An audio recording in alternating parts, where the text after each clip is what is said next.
Dance with me." Sophia Bennett grabbed the sleeve of a stranger's jacket before she even knew what she was doing. Her voice didn't shake. Her hands did. Marcus was laughing across the ballroom, laughing with his new fiancée pressed against his arm like Sophia had never existed. She wasn't going to stand there and disappear. Not tonight. Not anymore. The stranger turned slowly. Dark eyes. A stillness around him that made the noise of the room fall away. "Why?" he said. "Because my ex-husband is watching," she said. "And I need him to see that I'm still standing." If this story already has you holding your breath, you're exactly where we want you. Subscribe to our channel and follow Sophia's journey all the way to the end, and drop a comment telling us what city you're watching from. We want to see how far this story travels. Sophia Bennett had not planned to feel anything tonight. She had planned to arrive, drink one glass of sparkling water because she could not afford to order anything else, stand near the back wall of the Harrington Grand Ballroom for exactly 60 minutes, and then drive home to relieve the babysitter before 9 o'clock. She had made that promise to herself in the car, gripping the steering wheel with both hands, telling herself she was only coming because Diane had begged her 6 separate times over 3 days, and because Sophia had run out of excuses that did not sound like what they were. Fear. Plain, quiet, exhausting fear. The charity gala was the kind of event Sophia once attended without thinking. Back when she was Marcus Bennett's wife, and Marcus Bennett's wife meant something in this city. Back when she wore dresses that were bought for her, not borrowed from Diane. And when people smiled at her because they genuinely liked her, and not because they were watching to see how badly she was doing. That was a different life. This life was 34 years old, 2 years of marriage that felt like 10, one divorce that Marcus made sure everyone in their social circle witnessed, one 6-year-old boy named Noah who asked too many questions about where Daddy was, and one job at the hospital cafeteria that started at 5 in the morning and ended whenever her feet stopped hurting. This life did not attend charity galas. But Diane had said, "You cannot keep hiding in that apartment, Sophia. You're not dead. Stop acting like you are." And Sophia, standing in her kitchen at 7:30 on a Tuesday morning with reheated coffee in her hand and Noah's cereal going soggy on the counter, had looked at her reflection in the darkened window above the sink and thought for the first time in months that Diane might be right. She was not dead. She was just behaving like she was. The ballroom was everything Sophia remembered it being and everything she no longer belonged to.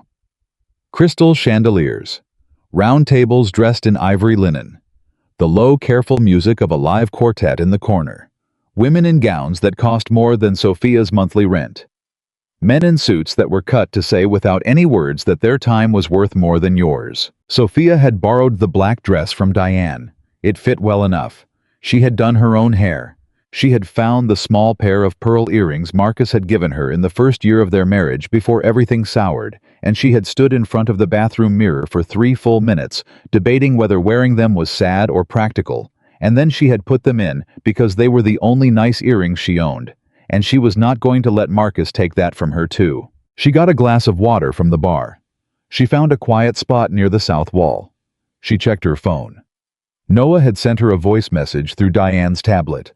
"Mama, I built the whole tower, and it didn't fall down, and the babysitter said, I can stay up until 8:30, and I love you, bye." And she played it twice, smiling at the floor, and thought 60 minutes. Then home.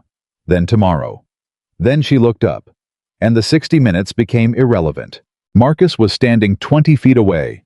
He was not supposed to be here.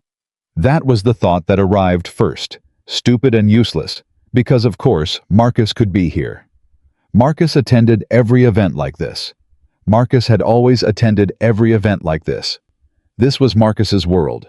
She was the one who had stopped belonging to it. But she had not known he would be here tonight, and there he was, and he was laughing. I was standing with a group of people.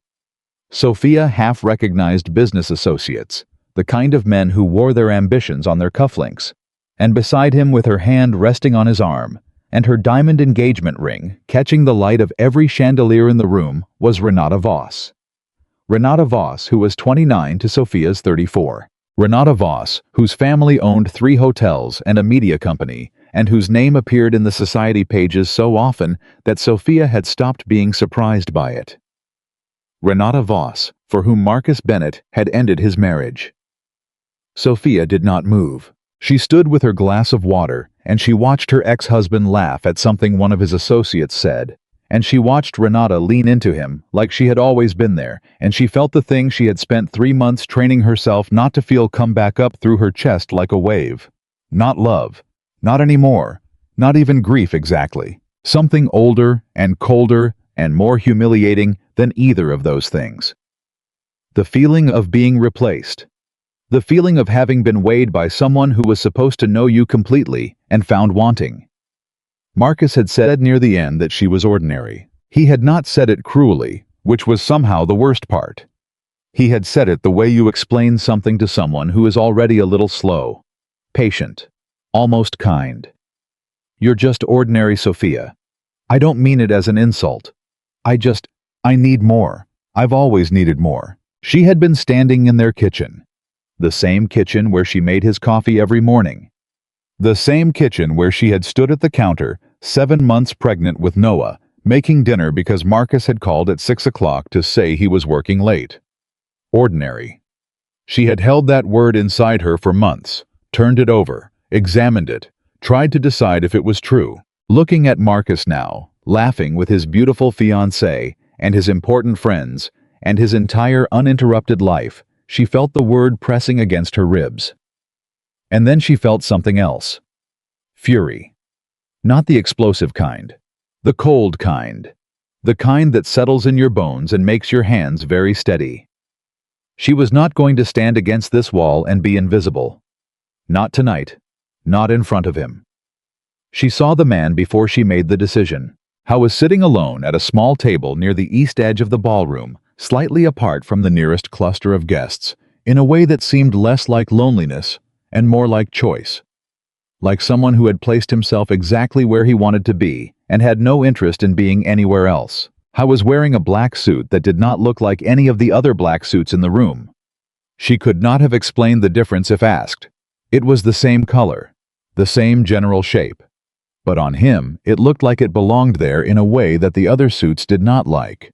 The suit was a part of the man and not something he had put on for the evening. How was holding a glass whiskey. She thought something amber, and he was not looking at anyone. Not scanning the room the way men at these events usually did, always searching for the next conversation worth having. He was simply still. How was somewhere between 40 and 45. Dark hair a little longer than strict convention required. A face that had lines in it, but the kind of lines that came from making hard decisions rather than from time alone. Strong jaw. Hands that were relaxed around his glass, but looked like they could stop being relaxed very quickly. He did not look like a man who needed to be anywhere. He looked like a man that rooms quietly organized themselves around. Sophia did not think any of this consciously. She absorbed it in 2 seconds flat, and then she was walking toward him, and she was not entirely sure when she had started. She stopped at the edge of his table. He looked up. His eyes were very dark, nearly black in the ballroom light, and they were the kind of eyes that did not perform looking. He was not glancing at her with the idle assessment men at events like this often used, sliding their gaze up and measuring before deciding whether to engage.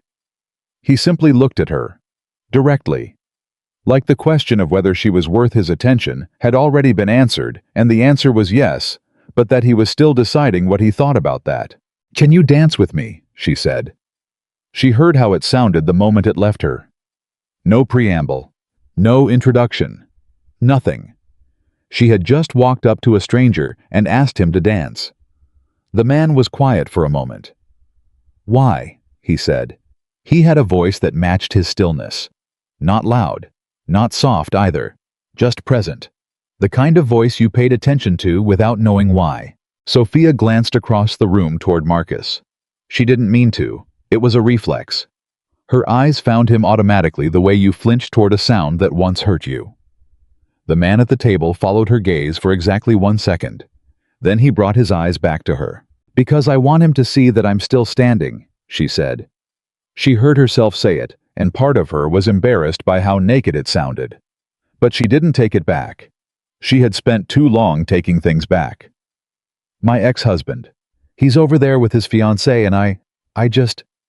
She stopped, pressed her lips together, looked down at the table, and then back at the stranger. I promised myself I wasn't going to cry tonight, she said.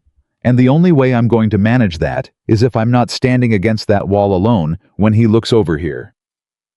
The stranger said nothing for what felt like a long time. Then he set his glass down. He stood up. He was taller than she had realized, close to 6 feet, maybe a little over, and when he stood, the space around him changed in a way she could feel, but not name. One dance, he said. That's all I'm asking, she said. I know. He held her gaze. Something moved through his expression. Not a smile exactly. Something more like recognition. But I want you to understand something before we walk out there. What? Once people in this room notice you, he said, they don't stop. Sophia thought he was being modest, or making conversation, maybe even flirting in the way that wealthy, handsome men sometimes did, the kind of flirting that meant nothing and was meant to mean nothing, and everyone understood that. She smiled. That sounds like a good problem to have, she said. He looked at her for another moment. Then he offered his arm. They walked onto the floor during the second half of a slow number, and Sophia became aware almost immediately that something had shifted in the room. It was not dramatic. It was not like a film where everyone stops and stares. It was subtler than that. A few conversations that paused a beat too long, a few heads that turned and stayed turned. A woman near the bar who leaned in to say something to the man beside her, with her eyes still tracking across the floor. Sophia filed it under, I am overthinking this because I am nervous. She was nervous. She had not danced with anyone in how long before Noah? Certainly.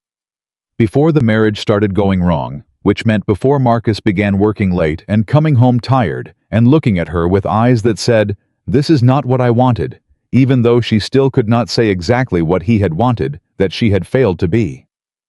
The stranger put his hand on her back. She put her hand in his. They began to move. He was a very good dancer, not showy. Not performing. He led with quiet authority, the kind that made it easy to follow because there was nothing to argue against. She relaxed into it faster than she expected to, and then felt slightly off balance because of how easy it was. How long had it been since something was easy? I should tell you my name, she said. You don't have to, he said. It feels polite. She looked up at him. Sophia. Sophia Bennett. A pause. Adrian, he said. He did not offer a last name. She did not ask. Is he looking? She asked, and immediately felt ridiculous for asking it. Adrian glanced over her shoulder. He is, he said. Is he angry? He is. He said again, and his voice carried the faintest note of something she could not quite read. Good, she said, and then was embarrassed by how vicious that sounded. I know that's petty. I know it doesn't fix anything. Why does it have to fix something? Adrian said. Sometimes things are just true. You're angry. You're in pain. You wanted him to see that you're still here. He held her gaze. That's not petty. That's honest. She had not expected that. She had expected either polite agreement or polite disagreement. The careful diplomacy of a stranger trying to be decent without actually engaging. She had not expected to be seen. You don't know me, she said. No, he agreed. So how do you... She stopped, started again. You don't know what happened. You don't know if I deserve to be left. You don't know if I was a terrible wife or a terrible person or... Were you... The question stopped her entirely. What? Were you terrible? He was watching her with those dark, direct eyes. Not challenging, not baiting, genuinely asking. Because you seem like someone who spent a lot of time considering that question. And I find that people who have actually done something terrible rarely spend much time wondering if they have. Sophia stared at him. I burned his dinner twice in the last year, she said very quietly. I forgot to pick up his dry cleaning once. I cried in the bathroom after our arguments because I didn't want Noah to hear us fight. She swallowed. I don't think any of those things were what he meant by ordinary. Adrian said nothing. But something in his face tightened very slightly and then relaxed. No, he said. I don't think they were either. The song ended. Adrian did not step back. He held her hand for one extra moment, looking down at her, and in the pause before the next song began, the ballroom existed in a kind of held breath. Sophia became aware again of the watching, and then she became aware of Marcus. He was crossing the room. He walked with the particular confidence of a man who expected his arrival to solve whatever problem was in front of him, and his eyes were fixed on Sophia with an expression she recognized, the controlled fury of a man who felt publicly wronged. Sophia. He stopped 3 feet away, close enough to be speaking to her, far enough to technically be speaking to both of them. He looked at Adrian. Something very brief crossed Marcus's face. Not recognition exactly. Something closer to the instinctive recalculation people made when they realized a situation was not what they had assumed. He recovered quickly. "I didn't know you were coming tonight," he said to Sophia. "I didn't know you'd be here either," she said. Her voice was steady. She was proud of how steady it was. "But here we are." "Who's your friend?" He said it to Sophia, but he was looking at Adrian, and in the way he said it, friend was a weapon, a small, clean one designed to diminish. "Your friend. Your date for the night. Someone you borrowed to make yourself look less alone." Adrian said nothing. He simply looked at Marcus. And Marcus, for just a moment, the flicker of a second barely visible, looked away first. "His name is Adrian," Sophia said. "Adrian," Marcus repeated. He smiled. It was the smile he used in board meetings when he wanted someone to know he had already won. "I don't think we've met." "No," Adrian said. "We haven't." "Do you work in finance? I feel like I've seen you somewhere." It was a test dressed as small talk. Sophia had watched Marcus deploy it 1,000 times. "I feel like I've seen you somewhere." Designed to put the other person on the back foot, to make them prove themselves, explain themselves, establish whether or not they were worth Marcus Bennett's continued attention. Adrian looked at him with an expression of mild, completely impenetrable interest. "I don't believe you have," he said. Marcus held his smile. "Sophia," he said, turning to her. "Can I speak with you for a moment privately?" "No," Sophia said. He blinked. In the years she had been married to Marcus, she had never simply said no to him, without a reason attached, without an apology following it. She had always said, "I don't think that's a good idea because," or maybe later when, she had hedged, softened, made it easier for him. "No," he repeated. "No," she said again. "Whatever you want to say to me, you can say it here, or you can wait until our lawyers talk. Those are the options." Marcus stared at her for 3 full seconds. Then he looked at Adrian, and his expression shifted, something harder coming into it. Something that smelled like humiliation, looking for a target. "I hope you know," he said to Adrian, "that she's not what she seems. She comes across as, stop." The word was quiet, not loud, not threatening in any theatrical sense. But every conversation within 10 feet of them stopped. Marcus stopped. Adrian had not raised his voice. He had not moved. He was still standing in the same relaxed posture, one hand in his pocket, the other at his side. But the single word had carried something in it that was not volume, something that belonged to a man who never needed to raise his voice, because every room he walked into already knew what he was. "You were going to speak poorly of a woman you discarded," Adrian said. His voice was even, almost conversational. "I'd encourage you to choose a different sentence."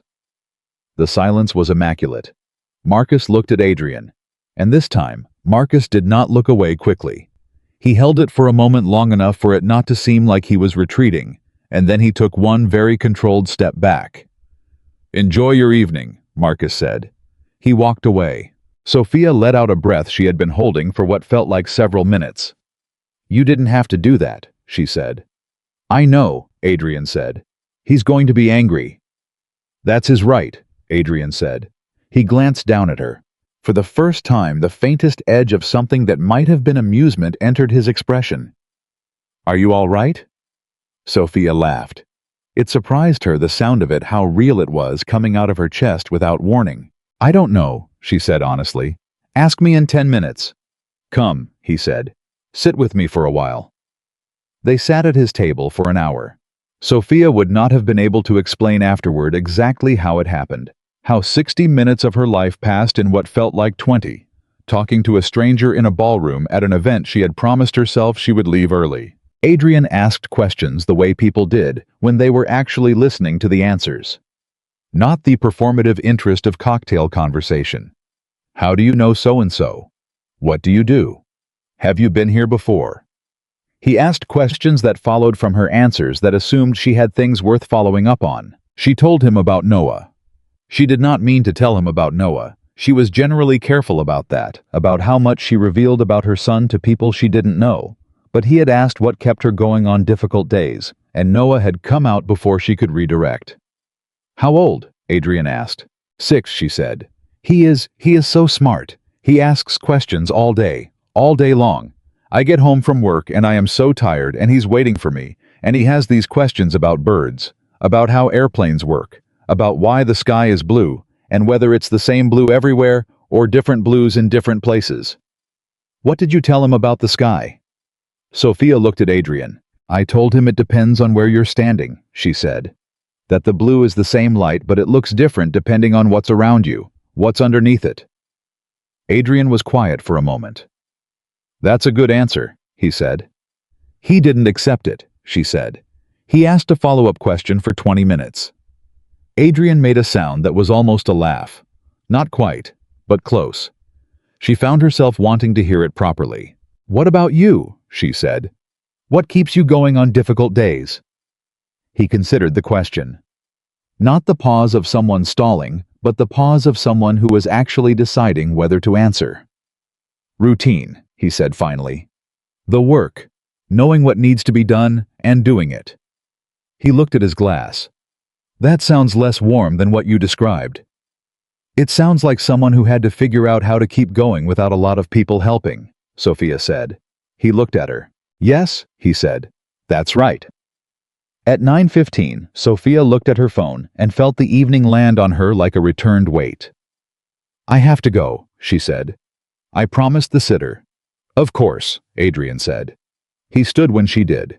She held out her hand. Thank you, for the dance, for all of it. He took her hand. He held it for a moment instead of shaking it. You asked me why I helped you, he said. I know why, she said. I looked pathetic, and you felt sorry for me. No. There was no hesitation. You were the only person in this room tonight who spoke to me without knowing my name first, without calculating what I could do for them. He looked at her steadily. You just asked me if I wanted to dance, like I was a person. Sophia did not know what to say to that. Most people don't do that, she said finally. Not in a very long time. She looked at him. This man who stood at the edge of a ballroom full of people who clearly knew him, who made men like Marcus take one careful step backward, who had dark eyes and a voice like a room where no one shouted, and she thought, what are you exactly? She didn't ask. Something told her the answer would change something. And for this 1 hour, this borrowed hour between babysitter and tomorrow, and the rest of her ordinary life, she did not want the answer to change anything. Good night, Adrian, she said. Good night, Sophia. She walked to the exit. She did not look back. But at the coat check, Diane grabbed her arm with both hands and pulled her close. Who, Diane said in a very controlled whisper, was that man? Someone I danced with, Sophia said. Sophia.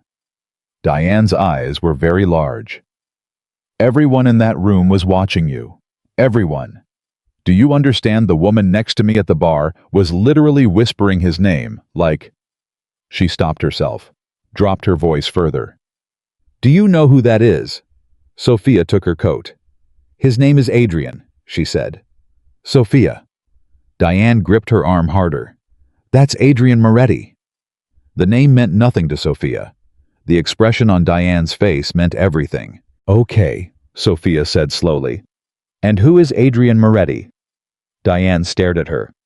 You, she said, danced with the most feared man in this city, on purpose, to make Marcus jealous. She let go of Sophia's arm, stepped back, looked at her with an expression somewhere between awe and total disbelief. And you didn't even know. Sophia stood in the coat check. The noise of the ballroom pressed softly against the wall behind her. She thought about dark eyes that looked at you like you were worth looking at. She thought about a voice that stopped a room without raising itself. She thought about one question. Were you terrible?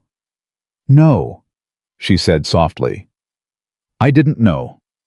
Outside the city moved on the way cities did, indifferent and loud and full of lives colliding in the dark. Sophia Bennett stood on the front steps of the Harrington Grand, her borrowed dress against the night air, and felt something she had not felt in 3 months. Like herself. Just herself. She didn't yet know that the man she'd asked to dance had spent the last 45 minutes while she talked about Noah and the color of the sky making a decision. She didn't know that Adrian Moretti, the man who built an empire on controlled power and necessary distance, had just broken the first rule he'd kept for 15 years. He had let someone in, and he had no idea what to do about it. Sophia told herself it meant nothing. That was the first thing she did when she woke up the next morning, before coffee, before checking on Noah, before any of the ordinary machinery of her day started turning. She lay in the dark of her bedroom and told herself very firmly that last night meant nothing. She had gone to a party. She had panicked when she saw Marcus. She had grabbed the nearest available man and asked him to dance. The nearest available man had been through no planning of her own. Someone important. Someone whose name made Diane grip her arm hard enough to bruise. It was an accident. A strange, embarrassing, probably funny in retrospect accident. And the conversation, the hour at the table. The questions he asked, the way he said, "Were you terrible?" with that steady, unhurried directness? That was just what happened when two people sat together long enough. People talked. That was what people did. It didn't mean anything about either of them. She repeated this to herself while she made Noah's breakfast. She repeated it while she drove him to school. She repeated it on the bus to the hospital, and during the first 2 hours of her shift and at her break, standing in the staff corridor with a cup of bad coffee and her phone in her hand, staring at the number Diane had sent her at midnight. Adrian Moretti. She had typed it into her phone's search bar and then stared at the blinking cursor for 40 seconds and then locked her screen and put her phone in her pocket. She did not need to know. Knowing would make it something. Not knowing kept it exactly what it was.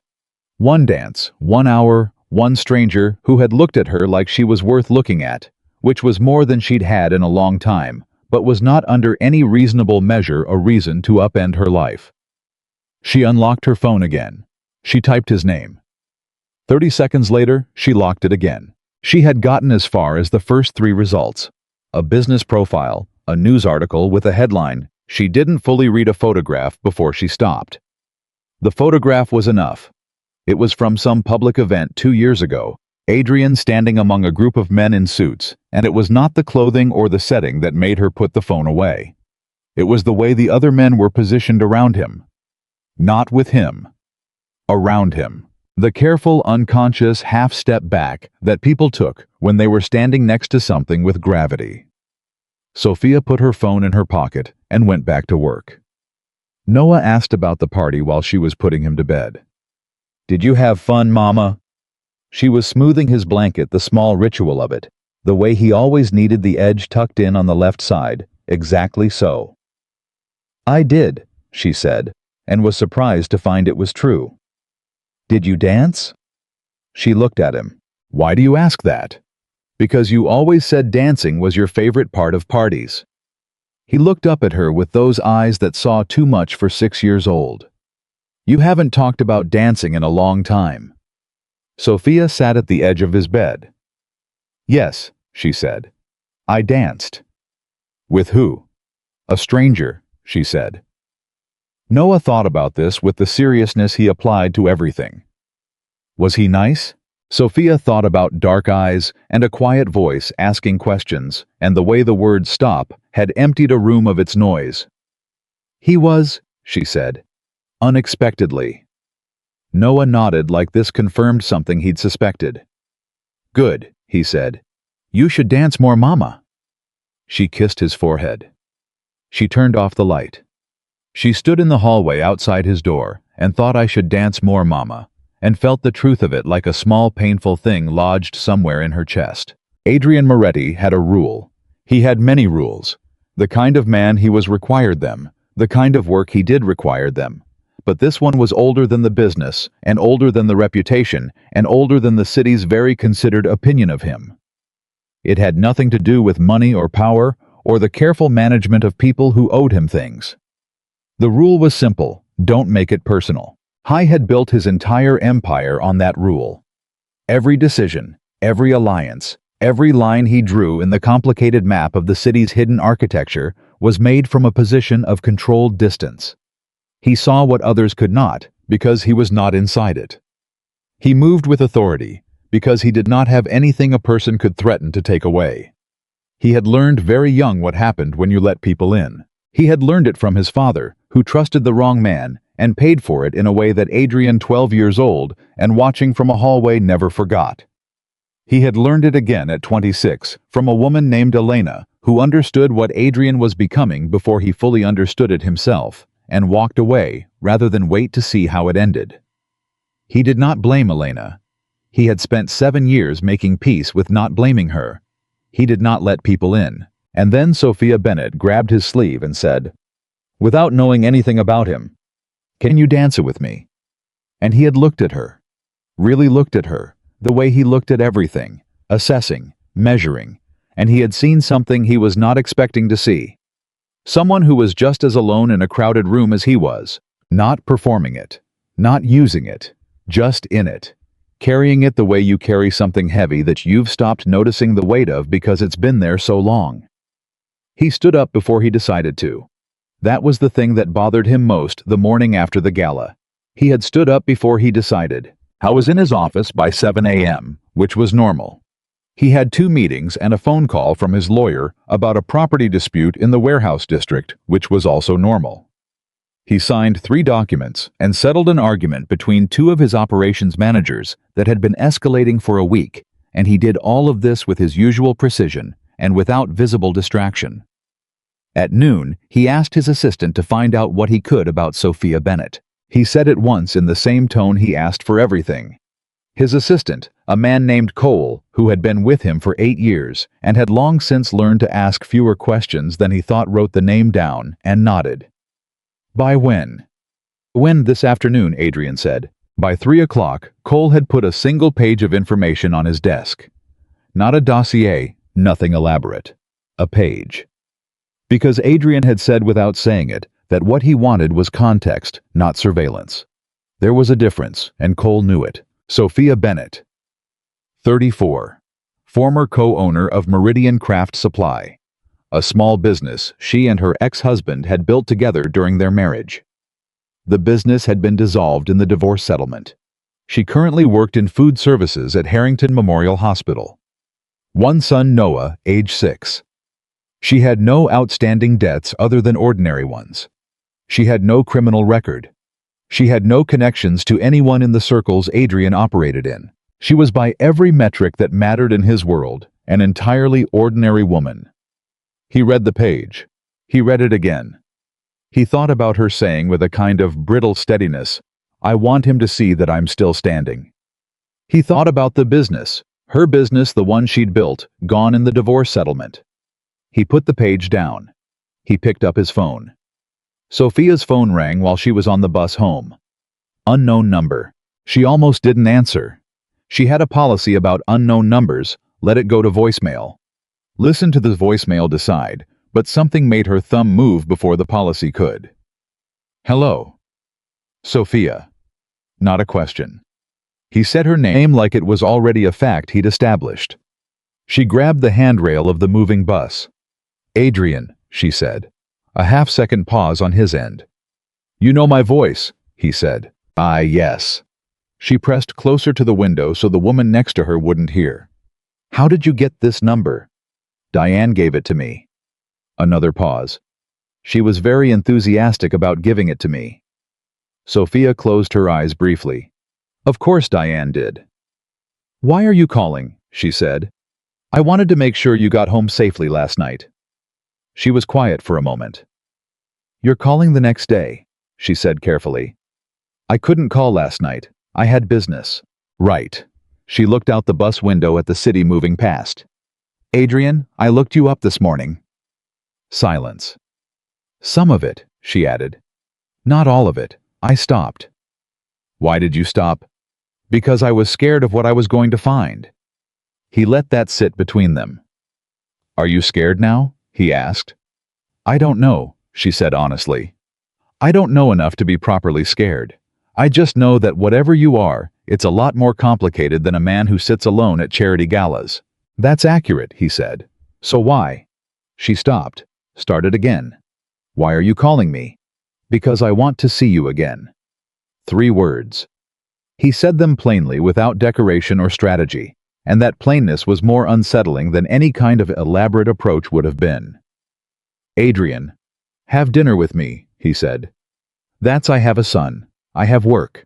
I can't just... Friday evening, he said. Somewhere quiet. No one you know. You mean no one who knows you, she said. Yes, he said. That too. She almost laughed. The honesty of it caught her off guard the way it kept doing.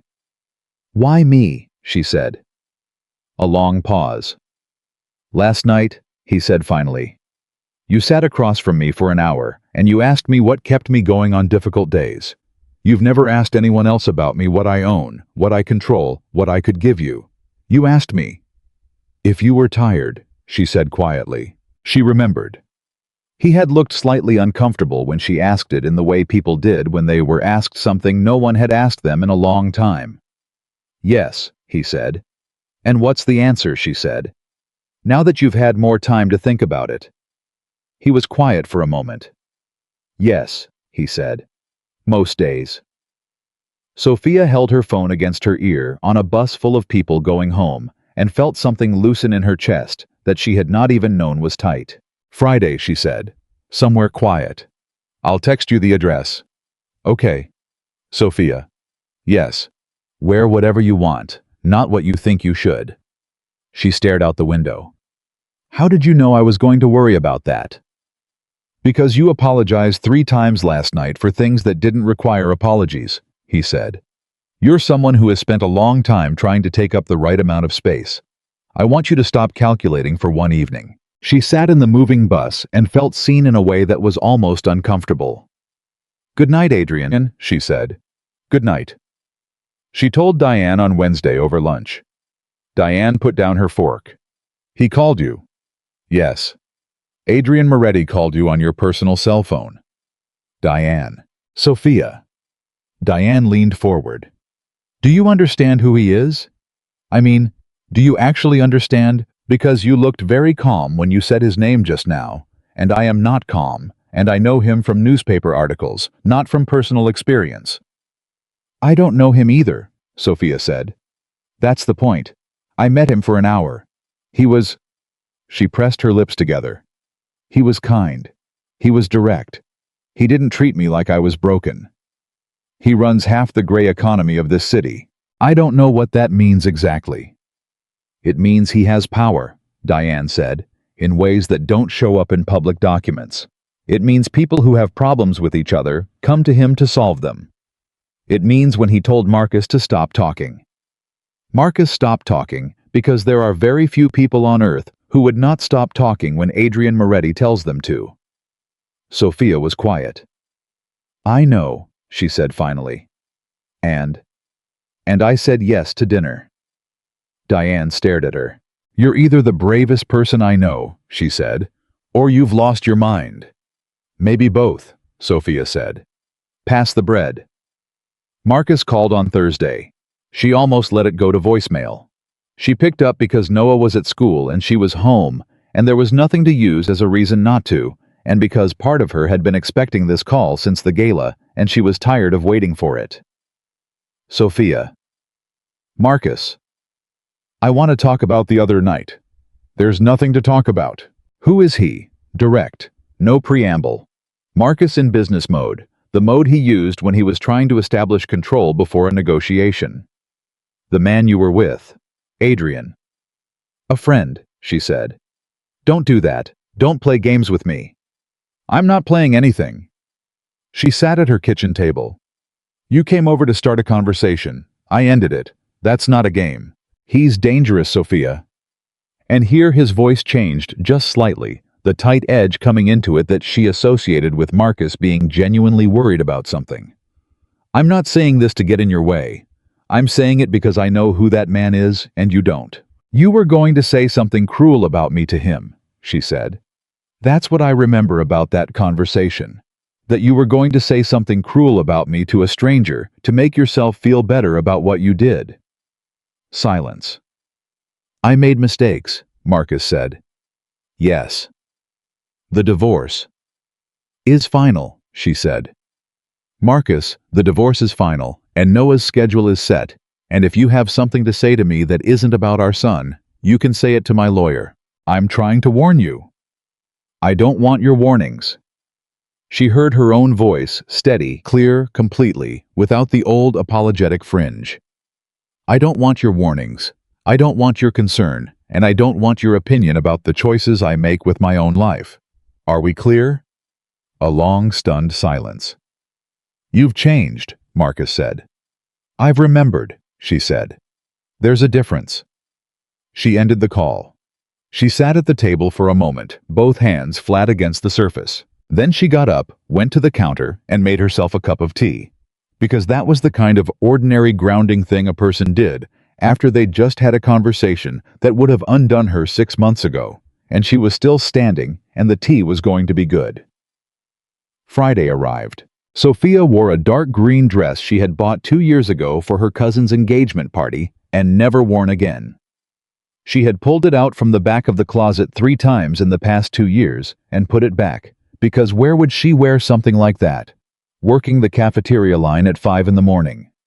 But it fit well, and it was hers, not borrowed, not conditional, not a costume. And she thought about Adrian saying, "Stop calculating and put it on." The restaurant was quiet exactly as promised. Small. The kind of place that required you to know it existed. She arrived at 7, and Adrian was already there, which she noticed because he had stood up the moment she walked in, which was a small, old-fashioned thing that she had forgotten people did. You came, he said. You seem surprised, she said, sitting. I'm cautious, he said. There's a difference. She smiled at that. They ordered. They talked. And she found again what she had found at the gala, that Adrian Moretti stripped of the ballroom and the watching, and the name that people said in lowered voices was someone who listened the way very few people listened, not waiting for his turn, not assembling his response, just there, present, like whatever she said was the actual thing he had come to hear. She told him about the bakery. She hadn't meant to. She hadn't talked about the bakery to anyone in 2 years because talking about it made it real, and real meant loss, and she had enough loss to manage already. Before Noah, she said, before Marcus and I fell apart, I had this plan, a small bakery, not a franchise, nothing corporate, just a neighborhood place. Fresh bread, actual pastries, coffee that wasn't out of a machine. I had a business plan. I had a location I was saving for. She looked at her hands. It's still there, actually. The space. Different tenant now. What happened to the plan? Money, she said simply. The divorce. The settlement. The business assets went to Marcus, and the split left me with enough to stabilize, not enough to start. She shrugged with a casualness she did not entirely feel. It's a back burner thing now. You should bring it to the front, he said. She looked at him. It's not that simple. Why not? Because I have a 6-year-old and a mortgage and a job that starts at 5 a.m. and a savings account that... She stopped herself. I'm not complaining. I know a lot of people have harder situations. I just... Sophia. His voice was gentle but direct. I didn't ask about other people. I asked about you. She was quiet for a moment. Because it feels selfish, she said finally. To want something big. When I already have Noah, and I have a job and I'm managing. Managing, he said, is not the same as living. She looked at him. No, she said softly. It's not. He held her gaze. Tell me about the bakery, he said. What it looked like in your head. And she did. For 40 minutes, across a quiet table, Sophia Bennett described a dream she had packed away and almost convinced herself she'd let go of. She described the bread she would make, the layout of the space the way she imagined it feeling on a cold morning, warm inside, smelling like something good. The kind of neighborhood place where people came not just for the food, but for the feeling of being somewhere that cared. Adrian listened to every word. He did not offer to fix it. He did not offer money or connections, or the kind of casual power a man like him could throw at a problem like hers. He just listened.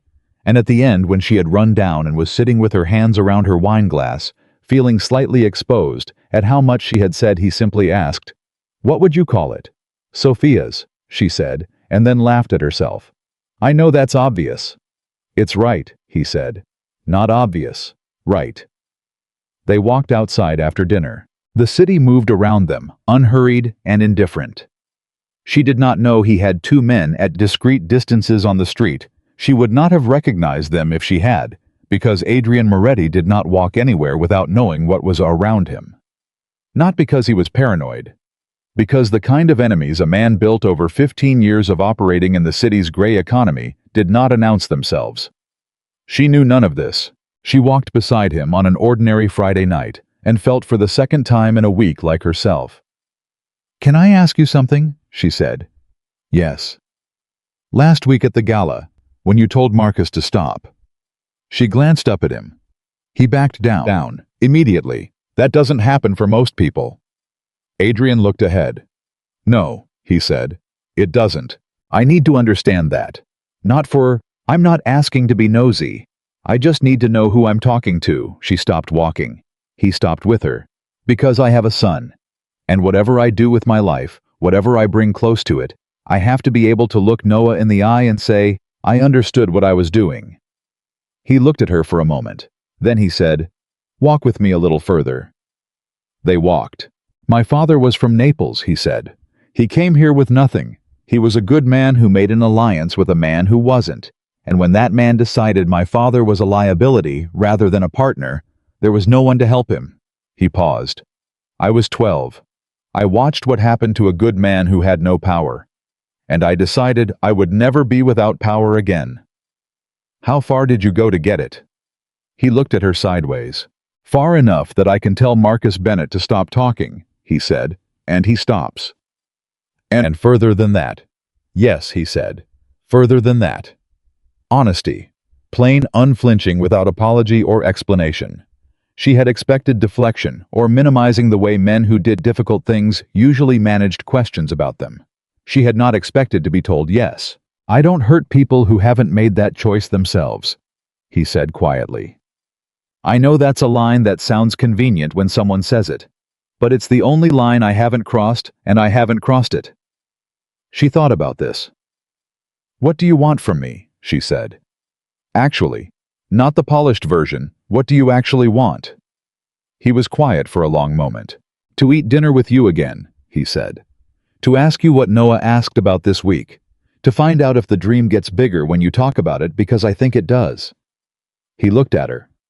"That's it. That's it." "Yes."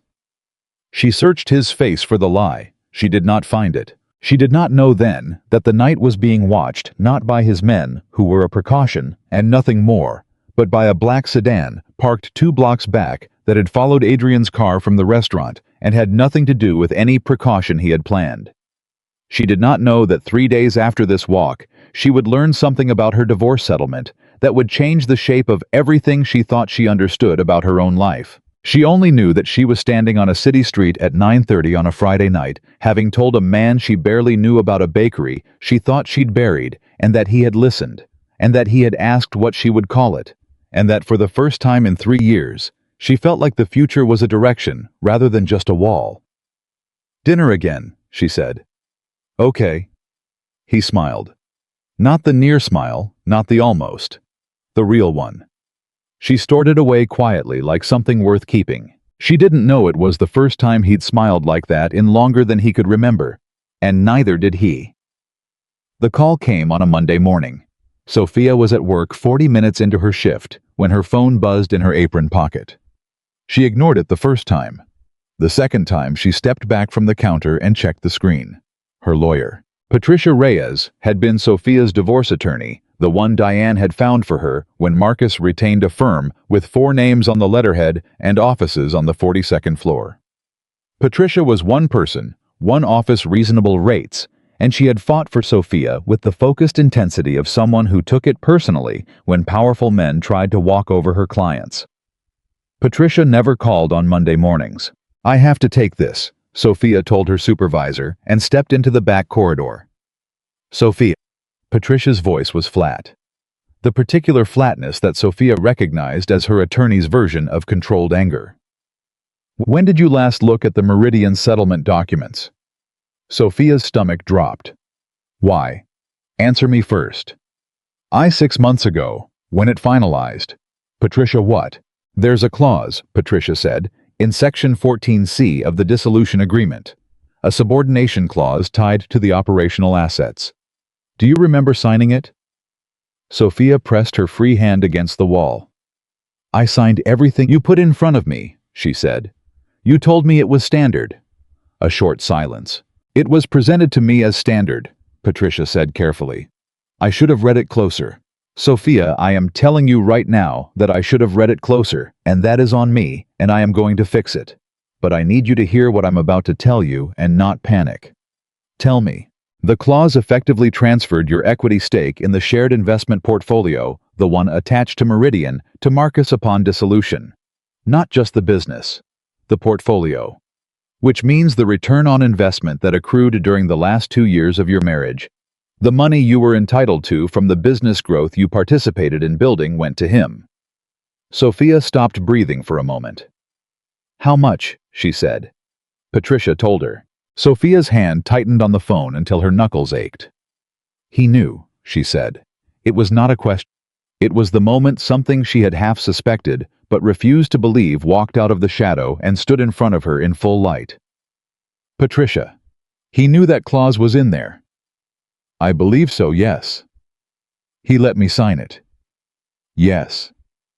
"His lawyers put it there, and my lawyers—" She caught herself. "You didn't see it." "No," Patricia said. "I didn't. And I have been going through every document since yesterday at 8 o'clock in the morning trying to understand how I missed it." Another pause. "I am sorry, Sophia. That is inadequate. But I am sorry." Sophia stood in the back corridor of the hospital cafeteria with the sound of the kitchen behind her and the smell of industrial cleaning fluid in the air, and thought about the bakery. About the savings account that had been too small to do anything with. About the business plan folded in the back of her desk drawer. About Marcus saying near the end, his voice so patient and so kind, "I just need more." Like needing more was a weather system that happened to him, something nobody could be blamed for. "What do I do?" she said. "You let me work," Patricia said. "And you don't talk to Marcus. Don't call him, don't text him, don't respond if he contacts you about anything other than Noah's schedule. Can you do that?" "Yes," Sophia said. "Good. I'll call you by Wednesday." Sophia hung up and stood in the corridor for another 30 seconds. Then she went back to work because Noah had a field trip next week that required permission forms and money. She had already set aside, and the cafeteria counter did not run itself, and falling apart in the back corridor of Harrington Memorial was not something that would accomplish anything. She kept her hands moving and her face composed, and she thought about Section 14C all the way through the rest of her shift. She called Adrian that night. She hadn't planned to. She sat at her kitchen table after Noah was in bed with Patricia's words running in a loop in her head, and she called Diane first, who was furious on her behalf, in the way that Diane was always furious, loudly, specifically with detailed proposals for what Marcus should legally and morally be required to suffer. It helped a little, but after she hung up with Diane, she sat in the quiet of her kitchen, and she found herself with Adrian's number in her phone and her thumb already moving. He picked up on the second ring. "Sophia. She stopped. Started again. "I got some news today about the divorce settlement. My lawyer called. There was a clause I didn't understand when I signed it, and Marcus took something from me that wasn't supposed to be his to take." A beat of silence. "Tell me," he said. She told him. All of it. The clause, the portfolio, the number Patricia had said, which still felt unreal in the way that large amounts of money you have lost always feel unreal. Adrian listened without interrupting. When she finished, the silence stretched for a moment, and she could almost feel him thinking. Feel the machinery of a mind that was used to solving problems, going quiet and precise.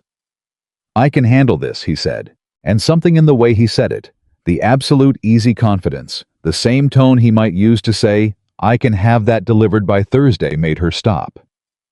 "Adrian?" Marcus crossed a line. "The correction is straightforward.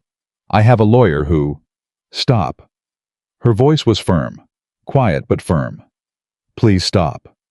He stopped. "I know you can handle it," she said. "That's not what I called you for." "Then what did you call me for?" She looked at the dark window above the kitchen sink. "Because I needed to tell someone who wasn't going to make it about them," she said. "Diane loves me, and she's angry for me, and that's what I need from Diane. But I needed someone to just hear it, without solving it." A long pause. "Okay," he said. "Okay. Okay," he repeated, and his voice had shifted slightly, some of the precision in it easing back into something quieter. "I heard it." She exhaled. "It's a lot of money," she said. "It was supposed to be the bakery. That's what I had planned for it. I know I told you it was a back burner thing, but it wasn't. I was embarrassed about how much I'd tied up in a dream I thought I'd lost." "I know," he said. "I could tell." She pressed her lips together. "I'm angry," she said. "Not sad. Angry, which is new. For a long time I just felt sad about Marcus, about everything that happened. But he did this deliberately. He planned it before the divorce was even final. And I signed a document I didn't fully understand, because I was exhausted and heartbroken, and I trusted that the people around me were doing their jobs." "Your anger is correct," Adrian said. "I know it is," she said. "I just wanted to say it out loud to someone who would confirm it." "I'm confirming it," he said. "He is wrong. You are right to be angry. And—" he paused. "And I will not do anything unless you ask me to. But Sophia, if you ask me to, I want you to know the offer is there." She thought about that. "Let Patricia work first," she said. "Okay," he said. "And Adrian?" "Yes. Thank you for not just going ahead." A pause. "You made it clear," he said quietly, "that you're not someone who wants someone else running her life. I heard you." She sat in her kitchen for a long moment after they hung up, and she thought that there was something more complicated and more difficult about being actually listened to than she had remembered. Because when no one listened, you stopped expecting it, and that was painful, but also simple. When someone actually listened, when the thing you said landed and changed how they responded, it rearranged something inside you that had settled flat over years of not being heard. It made you want to keep talking. That was the dangerous part. Patricia called Wednesday as promised. She had found the mechanism. Marcus's legal team had embedded the clause in a block of standard boilerplate language in Section 14. The kind of section divorce attorneys reviewed quickly because it almost always contained nothing significant. The specific wording had been altered by one subordinate clause, 4 lines, buried in a 14-page section that changed the equity transfer from standard dissolution to a conditional assignment. "Can we fight it?" Sophia said. "Yes," Patricia said. "It will take time, and it will cost money, and Marcus will fight back, and his firm is their good, Sophia. I won't pretend otherwise." "Can we win?" A pause. "I believe so," Patricia said. "But I want to bring in another set of eyes. There's a financial crimes attorney, someone who specializes specifically in fraudulent asset transfers in divorce proceedings. I want her to look at this." "How much will that cost?" Patricia told her. Sophia did the math in her head and felt the familiar squeeze of the numbers not working. "Give me a few days," Sophia said. She told Adrian on Thursday. They had settled into a rhythm without naming it. Calls in the evening after Noah was in bed, sometimes short and practical, sometimes long, sprawling conversations that ranged from Noah's questions about the solar system to the problems with the city's zoning regulations to the book Sophia was reading. Adrian did not read much fiction, which she found interesting, and when she asked him why, he said, "I find that reality is usually stranger and more complicated than anything someone invents. I don't need to be told a story when I'm already inside one." "What story are you inside?" she'd asked. He'd been quiet for a long time.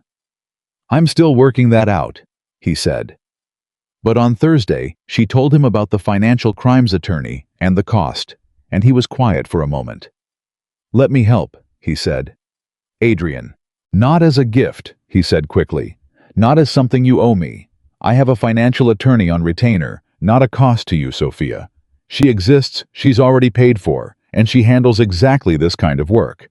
I want to let her look at your case. Sophia turned this over. Why do you have a financial attorney who specializes in fraudulent asset transfers on retainer? She said carefully. A beat. Because the kind of business I've been in, he said, requires knowing every way money can be moved dishonestly. She almost laughed despite herself. That's a remarkably honest answer. I told you who I was, he said.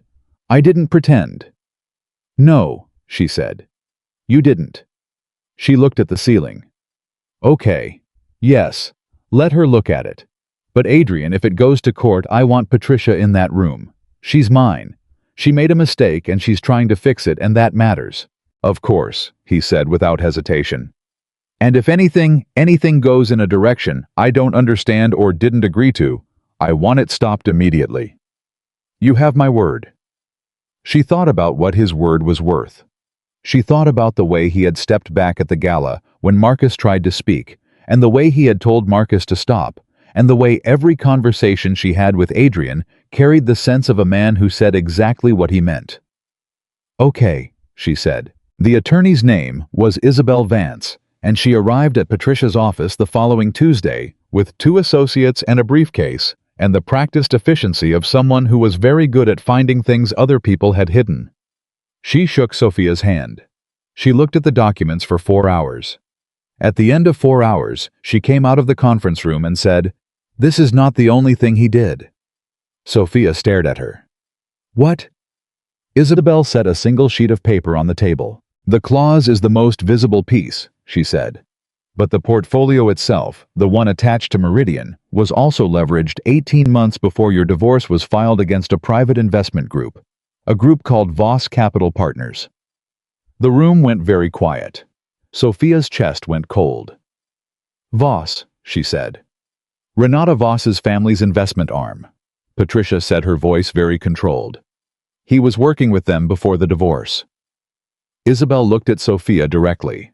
What that means, she said, is that the business you and Marcus built was used as collateral for an investment arrangement that predated the divorce proceedings by over a year. Which means he was planning the dissolution of your marriage and the financial structure around it while you were still married. Sophia sat with that. She sat with it for a very long time. There's more, Isabel said.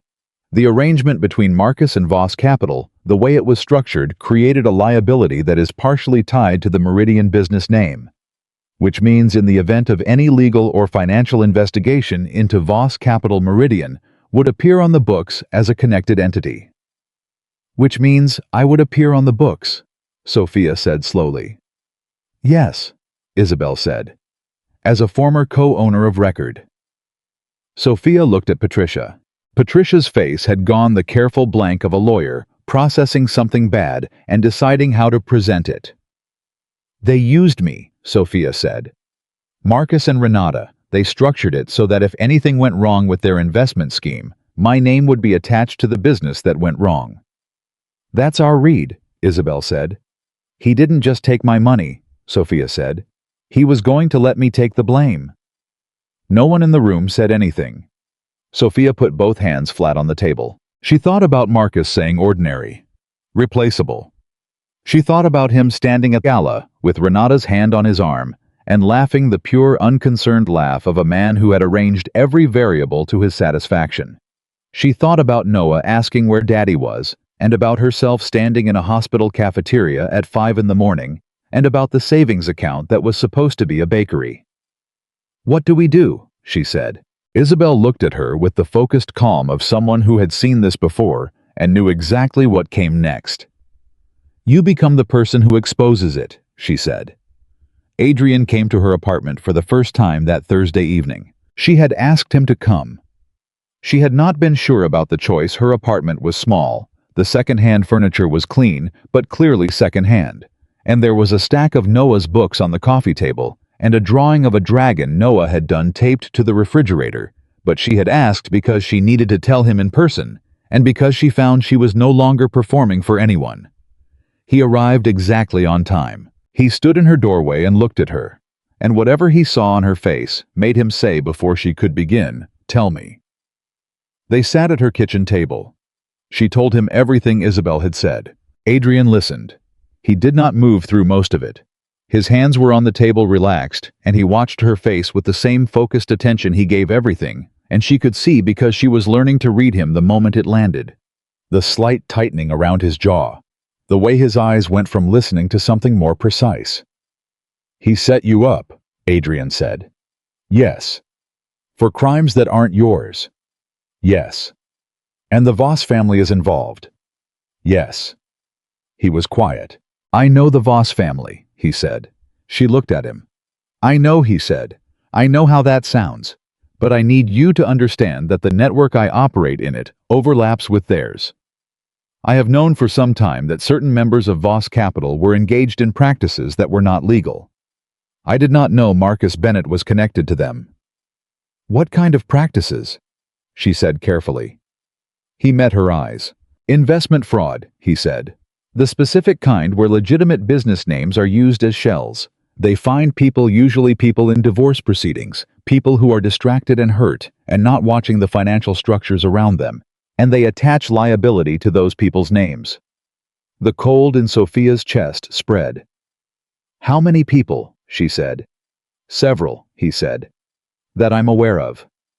"And you knew this?" "Yes." She looked at him for a long moment. "Why didn't you—" She stopped. "You didn't have reason to, before. You had no reason to move on them." "No," he said. "But now you do." He looked at her steadily. "Now I do," he said. "If you want me to." She pressed her lips together.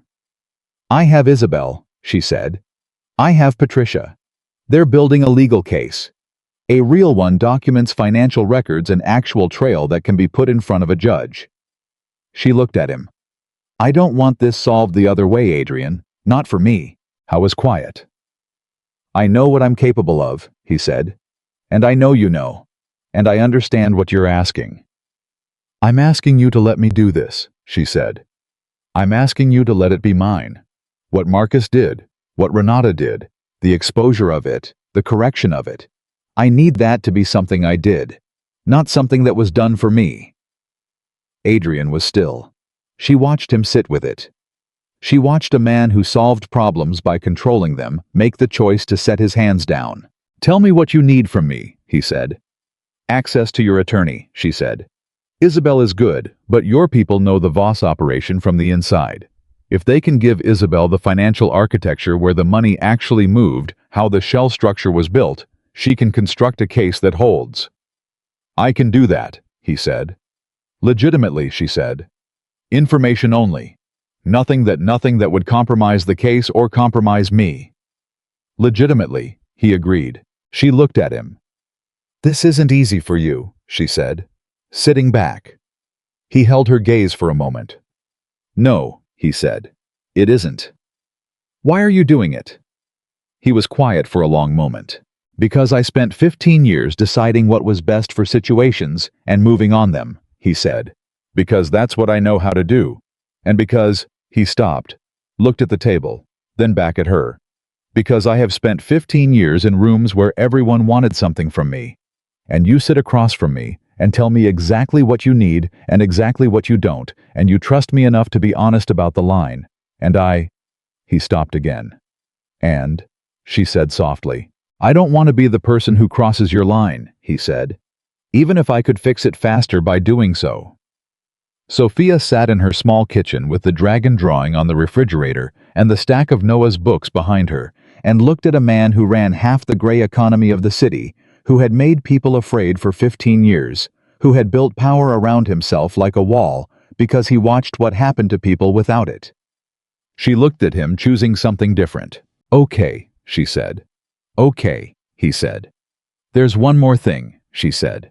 "Isabel believes that if this goes to court, if the Voss capital scheme is fully exposed, Marcus may try to accelerate, to move assets before a filing, to make things disappear." "Yes," Adrian said. "He will." "Can your people watch for that?" "Yes," he said. "Without interfering with the legal process, "Just watching."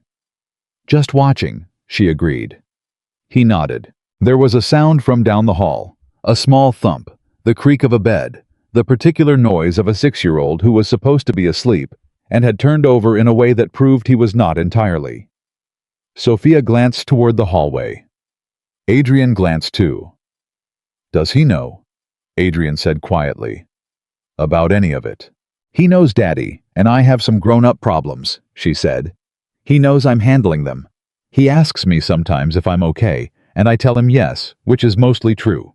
Getting truer." Adrian looked at the refrigerator. The dragon drawing.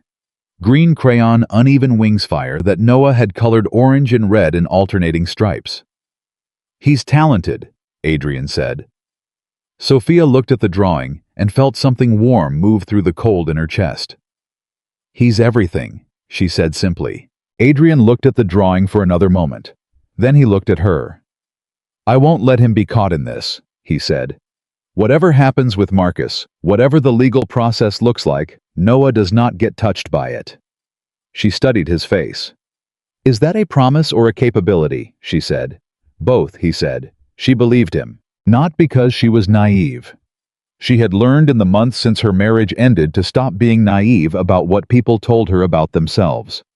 She believed him because she had been watching him for 3 weeks now, watching what he said, match what he did, watching him not do the thing he could have done, watching him ask before he moved.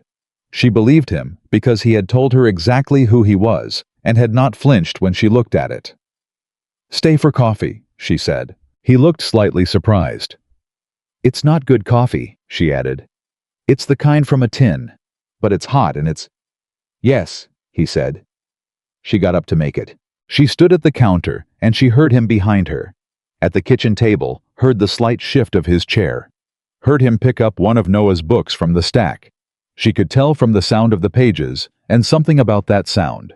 The ordinary domestic sound of a man sitting in her kitchen and picking up a child's book while she made coffee, unknotted something in her she had not known was still knotted. The money was still gone. The case was not yet built. Marcus had not yet faced a single consequence. But Sophia Bennett stood at her kitchen counter and made bad coffee from a tin, and felt for the first time since this all began that the ground under her was hers. That she was not waiting for someone to tell her what came next. That she was the one deciding. That was the thing Marcus had taken from her before the money, before the business, before the clause in Section 14C that her own attorney had missed. He had taken her confidence in her own direction. She was taking it back. One decision at a time. One day at a time. With a lawyer who was furious on her behalf, a financial attorney who was very good at finding hidden things, and a man sitting at her kitchen table reading a dragon book who had chosen against every instinct he had built over 15 years to let her lead. She poured the coffee. She brought it to the table. They sat in her small kitchen until midnight, and outside the city moved on, the way it always did, and down the hall, Noah slept with the dragon drawing safe on the refrigerator, and neither of them mentioned what was coming next. They only talked about what was real right now. That was enough. That was for the first time in a very long time exactly enough. The filing happened on a Tuesday. Patricia submitted the fraud complaint to the court at 9:14 in the morning, and by 9:45, Isabel had forwarded copies to the Financial Crimes Division with a complete paper trail transaction. Records, internal communications from Voss Capital, and a timeline that showed with the cold precision of numbers exactly how Marcus Bennett had leveraged a marriage, a business, and a woman's name to protect himself and his future in-laws from liability they had created themselves. Sophia was at work when it happened. She was not in a courtroom. She was not in a lawyer's office. She was behind a cafeteria counter with a serving spoon in her hand, and Patricia sent her a 2-word text at 9:46 that said, "It's filed." Sophia read it. She put her phone back in her apron pocket. She served the next person in line. Her hands were completely steady. That was the thing she noticed most, that her hands did not shake, that her chest did not tighten the way it had every other time Marcus's name appeared in her life over the past year. Something had settled in her. Not resolution. Resolution was still weeks or months away, buried in legal process and counter-filings and the slow machinery of the courts. but something. The particular steadiness of a person who has stopped waiting for permission to act and has acted. Diane texted at 10:15. Did you see the news? Sophia had not seen the news. She stepped into the back corridor on her break and typed, "What news?" Diane's response was a screenshot. The headline read, Voss Capital Partners under federal investigation for fraudulent asset transfer scheme, multiple victims named in filing. Sophia stared at the screen. Multiple victims. She had known from what Isabel told her that she was not the only one. But seeing it in print, the word victims in a headline, the scope of it becoming real and public, and no longer something contained in a conference room, made her exhale in a way that went deeper than anything she'd let herself feel since Monday. She was not the only ordinary woman Marcus and the Voss family had decided was expendable. She was the one who had fought back. Marcus called at 11:17. She did not answer. He called again at 11:30. She did not answer. At noon, she had a text from a number she didn't recognize that said Sophia. It's Renata. I think we should talk before this goes any further. Please call me. Sophia showed it to Patricia at 2 o'clock. Patricia's expression did not change, which meant she was very angry. Do not respond, Patricia said. Do not acknowledge it. Anything Renata Voss says to you right now is either an attempt to gather information about our case or an attempt to get you to say something that can be used against you in the proceedings. I know, Sophia said. I'm not going to respond. I just wanted you to see it. Good. Patricia set her phone down. They're scared. The contact means they're scared. When people with that much money start reaching out directly, it means their lawyers have told them the filing is strong. Is it? It's very strong, Patricia said. Isabel built a file that I would not want to be on the receiving end of. A pause. Sophia, I want to say again, I should have caught the clause. I did not. And what you've built from that failure, the way you've pursued this, that was you.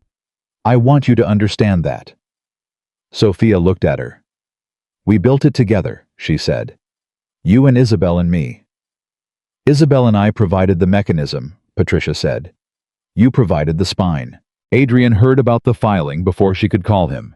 He texted at 9:50, I saw. How are you? She texted back during her lunch break. Steady. Surprisingly. His response came immediately. Not surprising. She sat with that for a moment and then put her phone away because she was smiling and she did not entirely want anyone to see how much a two-word text from that particular person could rearrange the quality of a Tuesday. She called him that evening. The Voss legal team moved fast, he said when she answered. They filed a counter motion at 2 o'clock. I had Isabel looking at it within the hour. Is it serious? It's aggressive, he said. Which is different. Serious means they have something. Aggressive means they're trying to create noise to slow down the process. His voice was steady, analytical.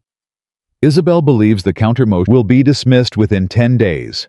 Their argument relies on a characterization of the clause that doesn't hold up against the transaction records. How do you know all this already? Because I was watching, he said. She thought about what that meant, the specific texture of being watched over by a man whose surveillance was not possessive but protective, who had sat on his hands for 3 weeks while she built her case, and only moved when she needed information, not action. What about Marcus? She said. A pause that lasted just a half-second too long. Adrian, she said. What about Marcus? He moved 3 accounts this morning, Adrian said. Before the filing went public, he anticipated it. Sophia closed her eyes. How much? Enough to matter, Adrian said. Isabel is flagging it. There are mechanisms the court can freeze remaining assets once the fraud is established. But the money he moved this morning is probably gone, Sophia said. Not necessarily, he said carefully. Gone is hard when you know where to look. She heard what he wasn't saying. Adrian, what did you do? A pause. I made a call, he said. To someone who knows the financial architecture of how the Voss family moves money. Information only. Nothing that can't be turned over to your legal team. Who did you call? Someone who owed me a conversation, he said. The information is now in Isabel's hands. What she does with it through legal channels is entirely her decision. Sophia sat with this. She wanted to be angry. She examined the feeling carefully, the way she had been learning to examine her own reactions, instead of just responding to them. A habit she had built slowly over the past weeks. Something that had come from watching Adrian do the same thing, watching a man with enormous instinctive power choose deliberateness over reflex. Was she angry? Not at the action. The action had been precise legal in its outcome, and he had told her about it immediately and honestly. She was not angry. She was something more complicated.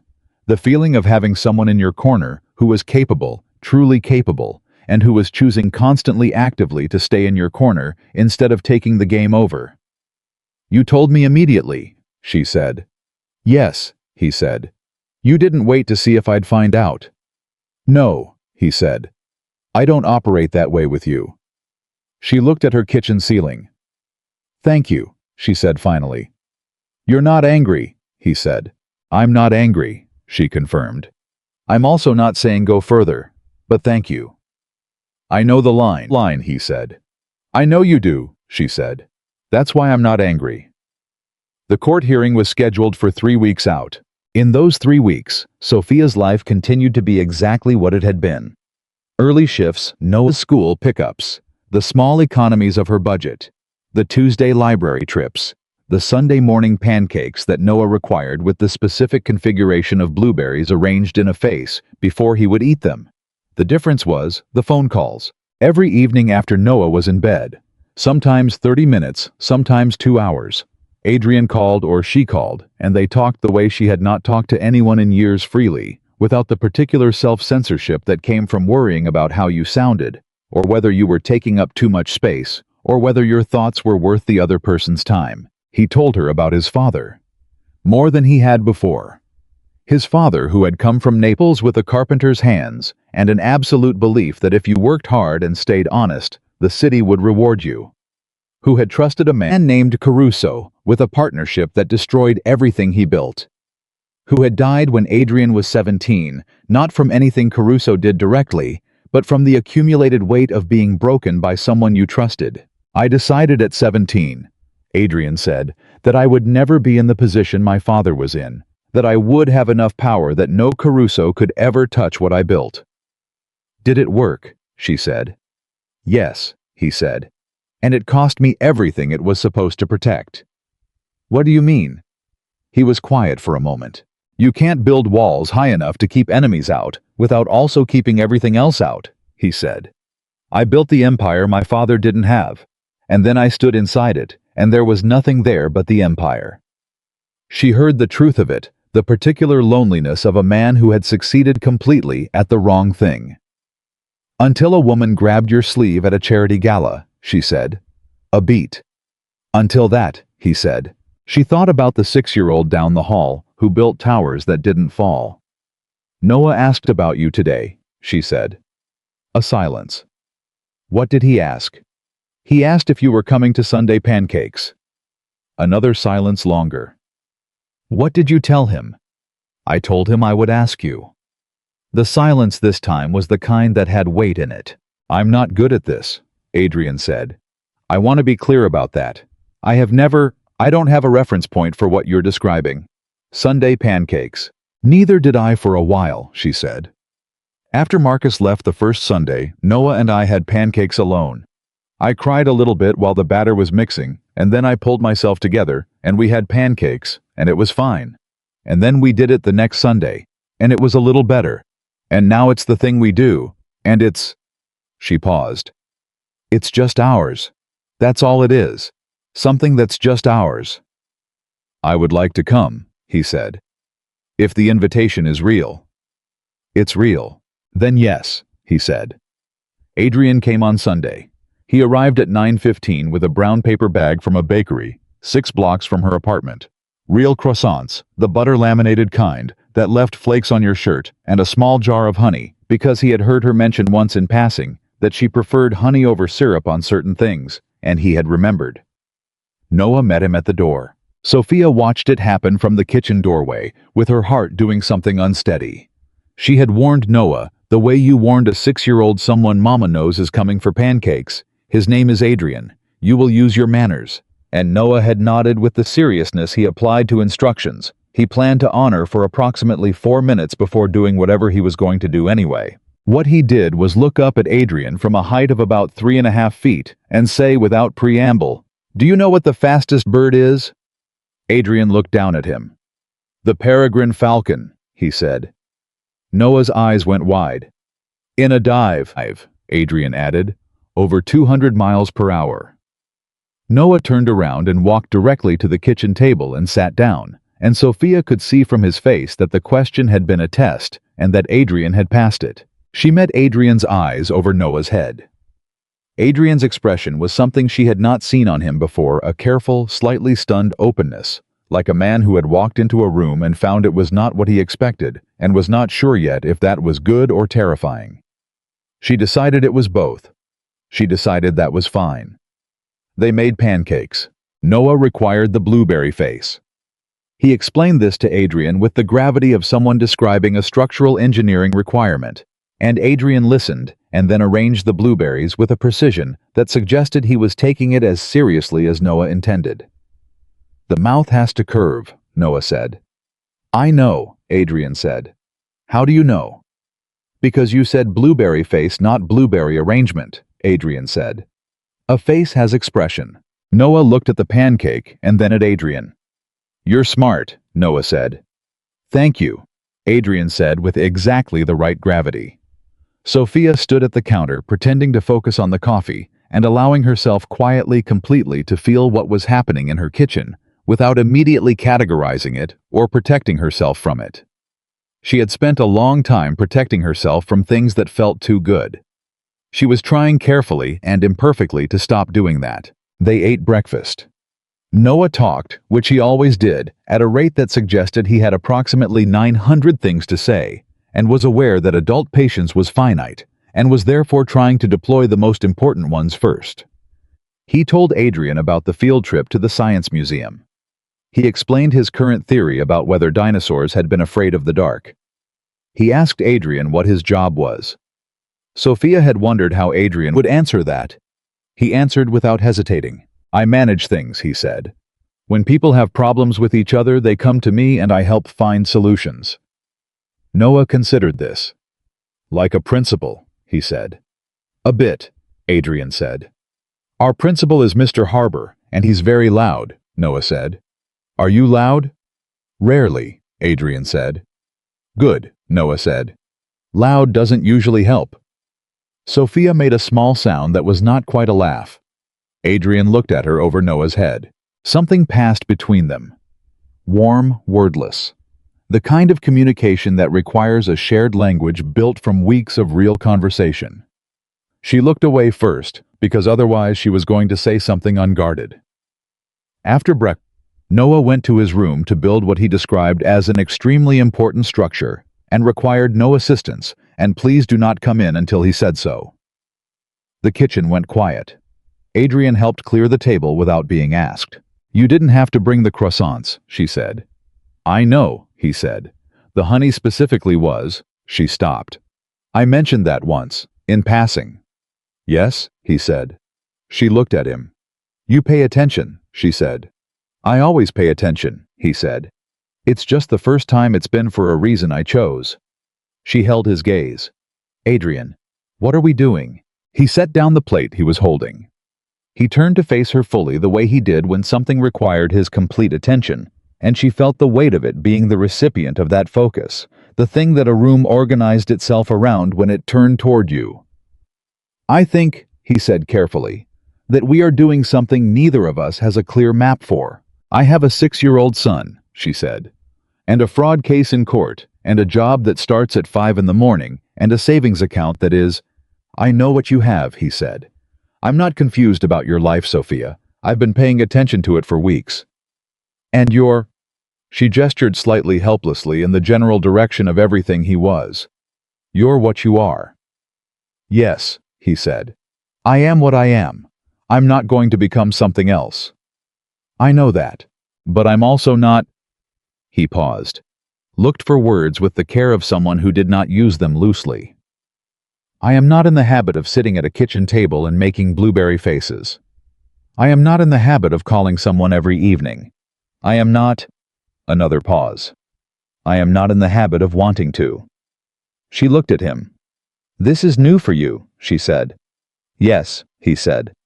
It's new for me too, she said. It's different, new for me, but still new. He nodded. I don't need you to solve my life, she said. I'm already solving it. I know, he said. I need you to be present, she said. Honest. To tell me when you've done something instead of hoping I won't notice. To not make decisions for me because it's faster. I know, he said again. Do you? She said. Because the way you operate, the way your whole life operates, is by deciding and moving. You see a problem and you solve it. That's not wrong. But I spent 5 years with someone who decided things for me because he thought he knew better, and I— She stopped. I can't go back into that, no matter what. He held her gaze for a long moment. I told you about the call I made, he said. I told you the same day, before you could find out. Yes, she said. I will always tell you, he said. That's not a small thing for me, Sophia. In the world I operate in, you don't— He stopped. You don't tell people things. Information is leverage, and leverage is safety. Telling you is it's the opposite of how I've lived. I know, she said softly. I'm choosing it, he said. Specifically, with you. I'm choosing it. She let that land. Then she crossed the small distance of her kitchen, and she took his hand. Not dramatically. Just took it. Just took it, her hand in his, the simple ordinary fact of it, and said, Okay. Okay, he said. Sunday pancakes are now a standing thing, she said. Unless you have a reason you can't be here. I don't foresee a reason, he said. Noah is going to quiz you every time, she said. It's going to escalate. Last week he asked his teacher what the deepest part of the ocean was, and when she answered he told her she was close but technically incorrect. Adrian's mouth moved, the real smile, the one she had stored away from the first time she saw it. I'll study, he said. She laughed. It was the kind of laugh that came from somewhere real without warning, from a part of her that had been quiet for a long time. The court hearing arrived. Sophia sat in a courtroom for the first time in her life, not the dramatic wood-paneled theater of crime films, but a functional room with fluorescent lighting and hard chairs, and the background noise of other people's problems, filing past the doors. And she listened to Patricia and Isabel present a case that, when laid out in the precise language of legal argument, was cleaner and more damning than she had let herself fully understand until now. The transaction records were clear. The timeline was clear. The communication between Marcus and Renata's legal team, 17 months before the divorce filing, was clear. Marcus sat at the opposite table in a suit she recognized. She had picked it out with him at a store 3 years ago. A Saturday. They had been happy that day. Or she had been happy, which she now understood was not necessarily the same thing. And he kept his face very controlled and his eyes forward, and he did not look at her once. She looked at him. She looked at the man she had shared a bed with for 5 years, who had called her ordinary and replaceable, who had built a legal trap around her name while she was learning how to be a mother to his son. She did not feel what she expected to feel. She had thought there would be more fury. There had been fury, plenty of it, in the months of building this case, in the late nights with coffee going cold beside her and documents spread across her kitchen table. But sitting in the courtroom watching Marcus in his chosen suit, she felt something quieter. She felt done. Not defeated. Done. The particular finality of a chapter that you have read all the way to the last line and can now close. The judge reviewed the filings. She asked questions. Isabel answered with the specificity of someone who had spent weeks building a wall around every possible counter-argument. At 11:40, the judge issued a preliminary ruling. The asset transfer was fraudulent. The clause in Section 14C was legally void. An asset freeze on Marcus's accounts was granted pending full proceedings. A referral to the Financial Crimes Division for the Voss Capital connection was issued. Patricia squeezed Sophia's hand under the table. Sophia kept her face still. She kept it still because she had learned from a man who had spent 15 years keeping his face still in rooms where everything was at stake, that composure was not the absence of feeling. It was the choice to feel things in the right place at the right time. She felt it in the car. Patricia drove, and Sophia sat in the passenger seat, and they were 2 blocks from the courthouse, when Sophia put her hand over her mouth and pressed hard and breathed through her nose 3 times. "Sophia," Patricia said. "I'm fine," Sophia said. Yes. "You can?" "I know," Sophia said. "I'm fine. I'm just—" She pressed her hand harder. "I'm just remembering what it felt like to sign those documents, 3 years ago. I was 31, and Marcus was in the next room on his phone, and Noah was asleep in the next room, and I signed every page my lawyer put in front of me because I was so tired of fighting, and I just wanted it to be over." She lowered her hand. "I want to go back and tell her. That woman signing those pages. I want to go back and tell her it comes apart eventually. All of it." Patricia was quiet for a moment. "What would you tell her?" Sophia looked out the window. "That ordinary is not an insult," she said. "That ordinary means you showed up every day. That ordinary means you built something real." She called Adrian from the parking lot of Noah's school, waiting to pick him up. "It went through," she said the moment he answered. A pause. "The preliminary ruling." "Yes. Asset freeze, fraud finding, Voss capital referral."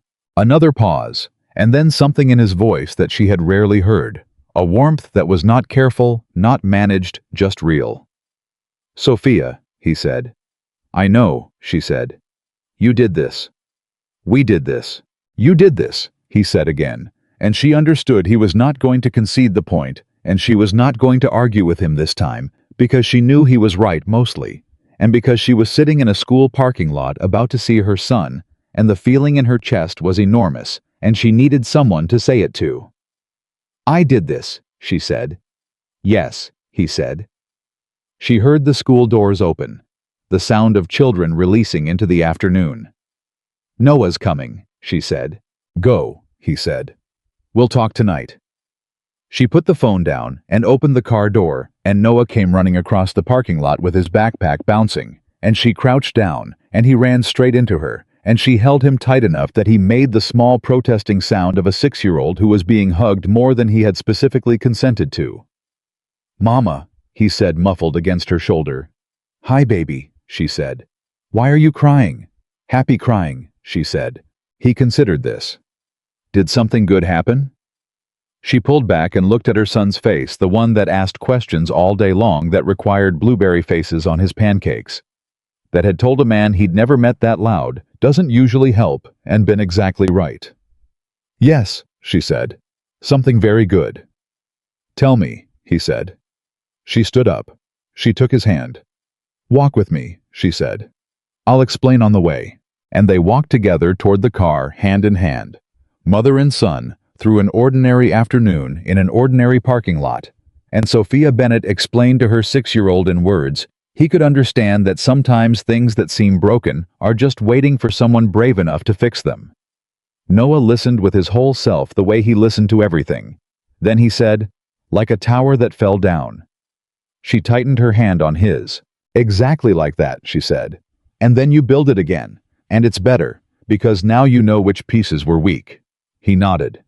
"I always make mine stronger the second time," he said. Sophia looked down at him. "I know," she said. "I've been watching you."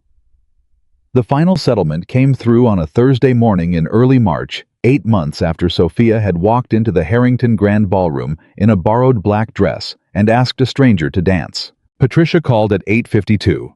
Sophia was on the bus to work. She answered on the first ring. "It's done," Patricia said, and her voice had the particular quality of someone who had been fighting for a long time and had just set down something heavy. Marcus accepted the terms.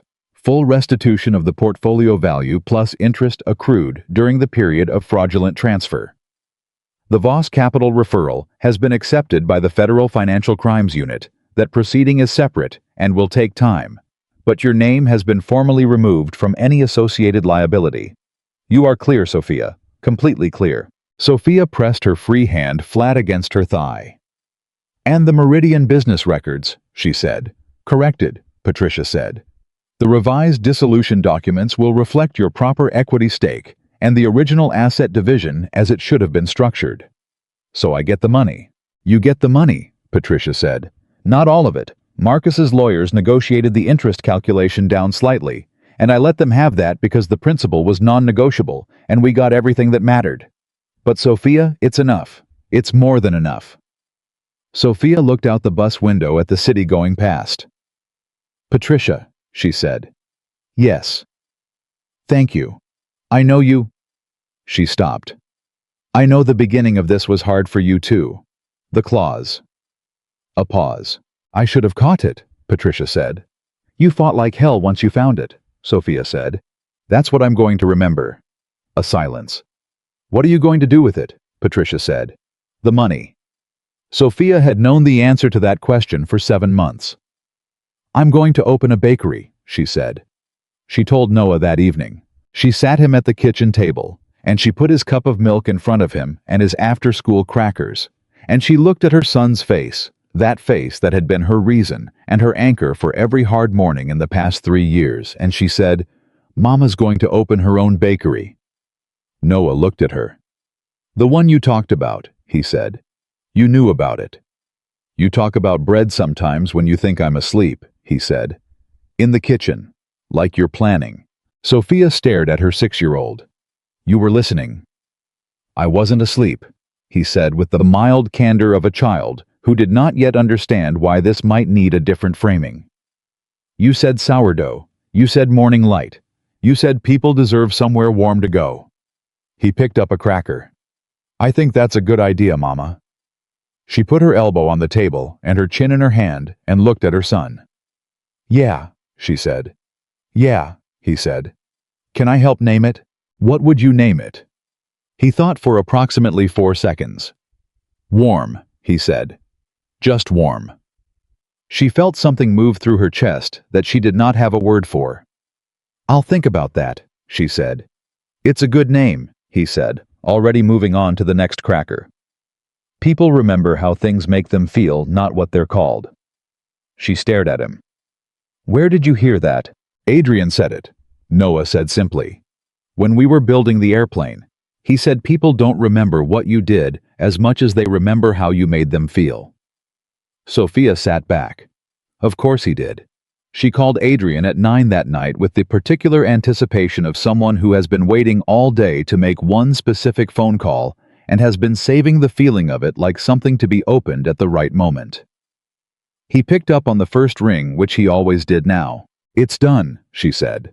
He was quiet for 1 second, and she knew he already knew his people had been watching the legal proceedings with the careful attention of someone who is staying back but is absolutely paying attention, and he had probably known since mid-morning. But he let her say it first. He always let her say things first. Tell me, he said. She told him. All of it. The numbers, the corrected records, the Voss referral. Patricia's voice when she said it's done. She told him about Noah knowing about the bakery. She told him about Warm as a potential name and that Noah had offered it with complete conviction and she was genuinely considering it. Adrian listened to every word. When she finished, the silence lasted exactly the right amount of time, not so short that it felt dismissive, not so long that it became dramatic. Sophia, he said. I know, she said. You built that, he said. I know, she said, and this time she did not deflect it or split the credit or minimize. She took it. I know I did. Another silence. I want to see you, he said. Not on the phone. I want to. Can I come over? Noah's asleep, she said. I know, he said. That's fine. She thought about it for approximately half a second. Yes, she said. Come. He arrived 20 minutes later. She opened the door before he knocked. She had been listening for the sound of the elevator, and they stood in the doorway for a moment, looking at each other with the particular weight of people who have arrived at a place together without fully planning to. Hi, she said. Hi, he said. She stepped back. He came in. They went to the kitchen table, because that was where they always went. The table that had seen more of this relationship than any other piece of furniture in her apartment. The coffee. The first night he came over the documents, the late conversations, the Sunday morning after pancakes, when Noah had pronounced him smart and gone to build something important. He sat down. She sat across from him. "You could have just said congratulations on the phone," she said. "Yes," he said. "But you came anyway."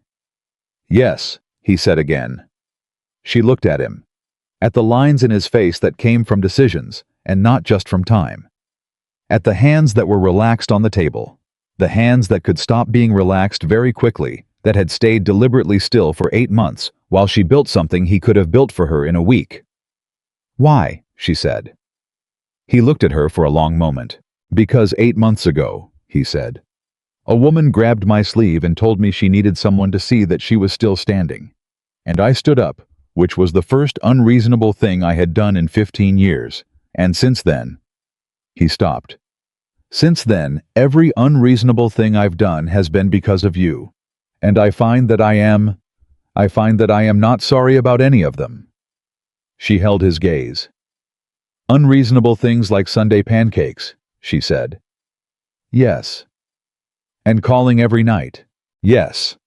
"And memorizing what kind of honey I prefer." "That one wasn't unreasonable," he said. "That one was just paying attention." She smiled. He looked at the smile. "I want to be part of this," he said. "The next part, the bakery, the mornings, Sunday pancakes." He paused. "Noah's next question, which I have been told will escalate, and I have been quietly researching, because I know how he thinks now, and I believe the next topic will be deep ocean geography, or the mechanics of volcano formation." She put her hand over her mouth. He continued completely straight-faced. "I want to be present for whatever is difficult, and whatever is ordinary, and whatever is in between," he said. "Not because I am fixing something, because it is mine to be present for, if you'll have me." The kitchen was very quiet. "Adrian," she said. "Yes." "I need to tell you something." "Tell me." "When I grabbed your sleeve at that gala," she said, "I was the most scared I had been in 3 years. Not of Marcus. Of myself. Of the fact that I had started to believe him that I was ordinary, that I was replaceable, that wanting things was somehow greedy when I already had enough." She looked at her hands. "You didn't fix that. I want you to know that. You didn't give me back my confidence or my self-worth or whatever the phrase is. But you—" She looked up. "You made it possible for me to hear myself again, because you listened like what I said was worth hearing. And that sounds small, but it wasn't small. It was everything." He said nothing. But his hand moved across the table and covered hers. She looked down at their hands. "I love you," she said. It came out quietly, without performance, the way she had learned to say real things directly, without the padding of hedges and apologies. "I want you to know that before anything else gets said. I love you, and I am not saying it because I'm grateful, or because you have power, or because being with you makes Marcus irrelevant. Though all of those things are true. I'm saying it because I know you now.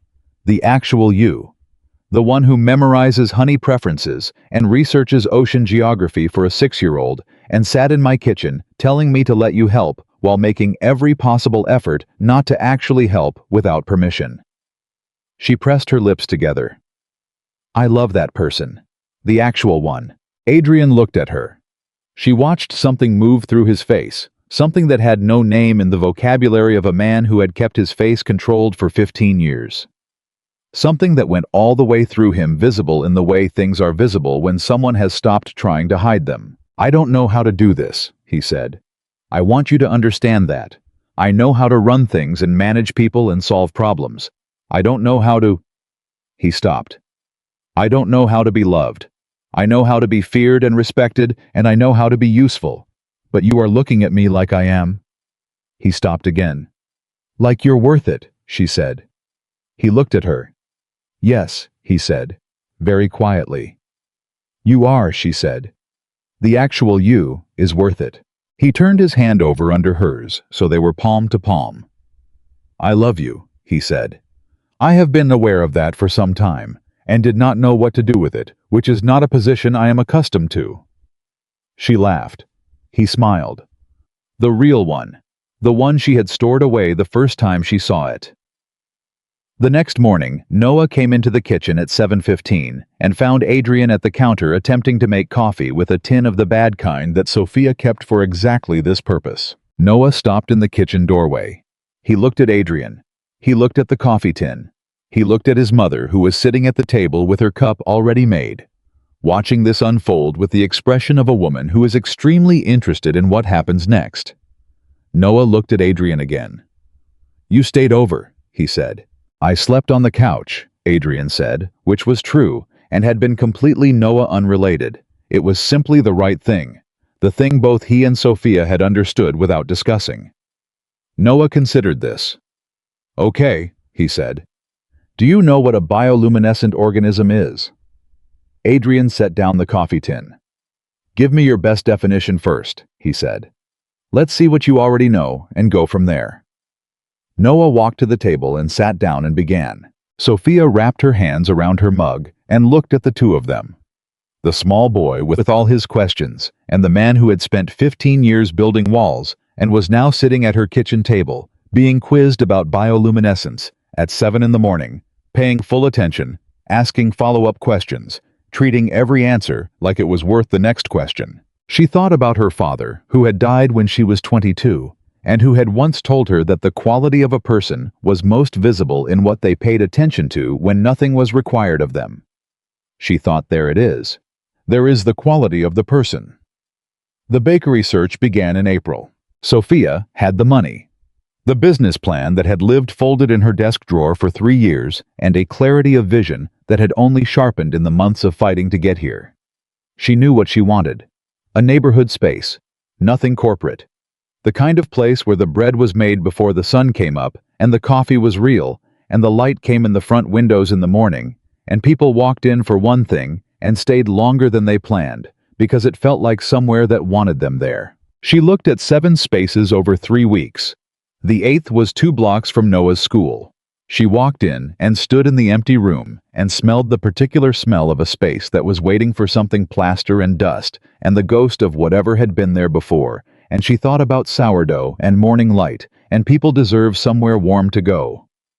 "This one," she said to the real estate agent. "You haven't seen the back kitchen yet," the agent said. "I know," Sophia said. "This one." She called Adrian from the sidewalk outside. "I found it," she said. "Tell me," he said. She described it. Every detail. The windows, the layout, the 2 blocks from Noah's school, the way the morning light would fall. She talked for 6 minutes without stopping, and he did not interrupt once. "Sophia," he said when she was done. "What? What are you going to call it?" She looked at the empty storefront. She thought about Noah saying people remember how things make them feel, not what they're called. She thought about a man who built walls and then sat at a kitchen table and let a 6-year-old teach him things. She thought about herself standing in a borrowed dress in a ballroom with fear in her hands and something fiercer underneath it. "Sophia's," she said. "I'm calling it Sophia's, because you told me once it was right, not obvious right." A pause. "It's right," he said. There was one more thing that needed to happen first. Adrian told her in May. They were at her kitchen table, their kitchen table. She had started thinking of it that way without deciding to. And he set down his coffee cup with a deliberateness that she recognized as the signal of something being said that required room. "I've been making a decision," he said. She looked at him. "The gray economy piece," he said. "The operational side of what I do. The part that requires the word gray." He met her eyes. "I've been in the process of restructuring for the last 4 months. Moving things to legitimate holdings. Ending certain arrangements. Calling in certain long-standing obligations in exchange for exits." She was very still. "You're getting out," she said. "I'm not certain get out is accurate," he said. "The network doesn't disappear because I choose not to operate in it directly. The reputation doesn't disappear. The people who owe me things, and the people I owe things to, don't disappear." He paused. "But the active operations, yes. I'm closing them." "Because of me," she said. "Because of me," he corrected. "Because I looked at what I had built, and I looked at what I wanted, and they were not the same thing. And I am 51% sure I can find a way to have the second thing." He looked at her. "The percentage goes up when you're in the room." She stared at him. 51%, she said. "I told you I was honest," he said. "What's the 49% afraid of?" He was quiet for a moment. "That I don't know how to be this," he said. "That I am fundamentally a man who was made in a particular way by particular things. And that underneath the restructuring and the legitimate holdings and the Sunday pancakes, I am still the 12-year-old in the hallway who watched what happened to his father and decided never again at any cost." He looked at his hands. "That's not a thing that disappears because you want it to." She reached across the table. She put her hand over his. "Adrian," she said. "I'm not asking you to disappear," she said. "I'm asking you to be here, the whole thing. The 12-year-old in the hallway, and the man who built walls, and the person who memorizes honey preferences. All of it." She squeezed his hand. "I'm not in love with a version of you that doesn't exist. I'm in love with the actual one." He looked at her hand over his. "The 51% appreciates that," he said. "Tell it to go to 55, she said. He almost smiled. "I'll see what I can do," he said. Sophia's bakery opened on a Saturday morning in September. The day before the opening, Sophia arrived at 5 a.m. to start the first sourdough batch, a ritual she had decided on months ago. The first loaves in the new oven as a kind of declaration. She had been baking in test batches for 6 weeks, refining recipes, adjusting timings, learning the particular personality of the new space. The way you learned any new space, where the heat distributed unevenly, where the air moved. She walked in and turned on the lights and stood alone in her bakery at 5 in the morning. Nobody had done this for her. Nobody had handed it to her. Patricia had fought to get the money back. Isabel had found the hidden architecture of the fraud. Adrian's attorney had provided the financial map that made the case bulletproof. But Sophia had made the choice to fight when she could have accepted the loss. Sophia had sat at her kitchen table at midnight with documents and bad coffee, and the conviction that she was not going to let Marcus Bennett define the outer boundary of her life. Sophia had done this. She stood in her bakery at 5 in the morning, and she let herself feel the full weight of that. Not modestly. Not with the reflex of minimizing that she had been slowly, deliberately dismantling. She let herself feel it completely. Then she tied on her apron and started the bread. At 7:15, the door opened.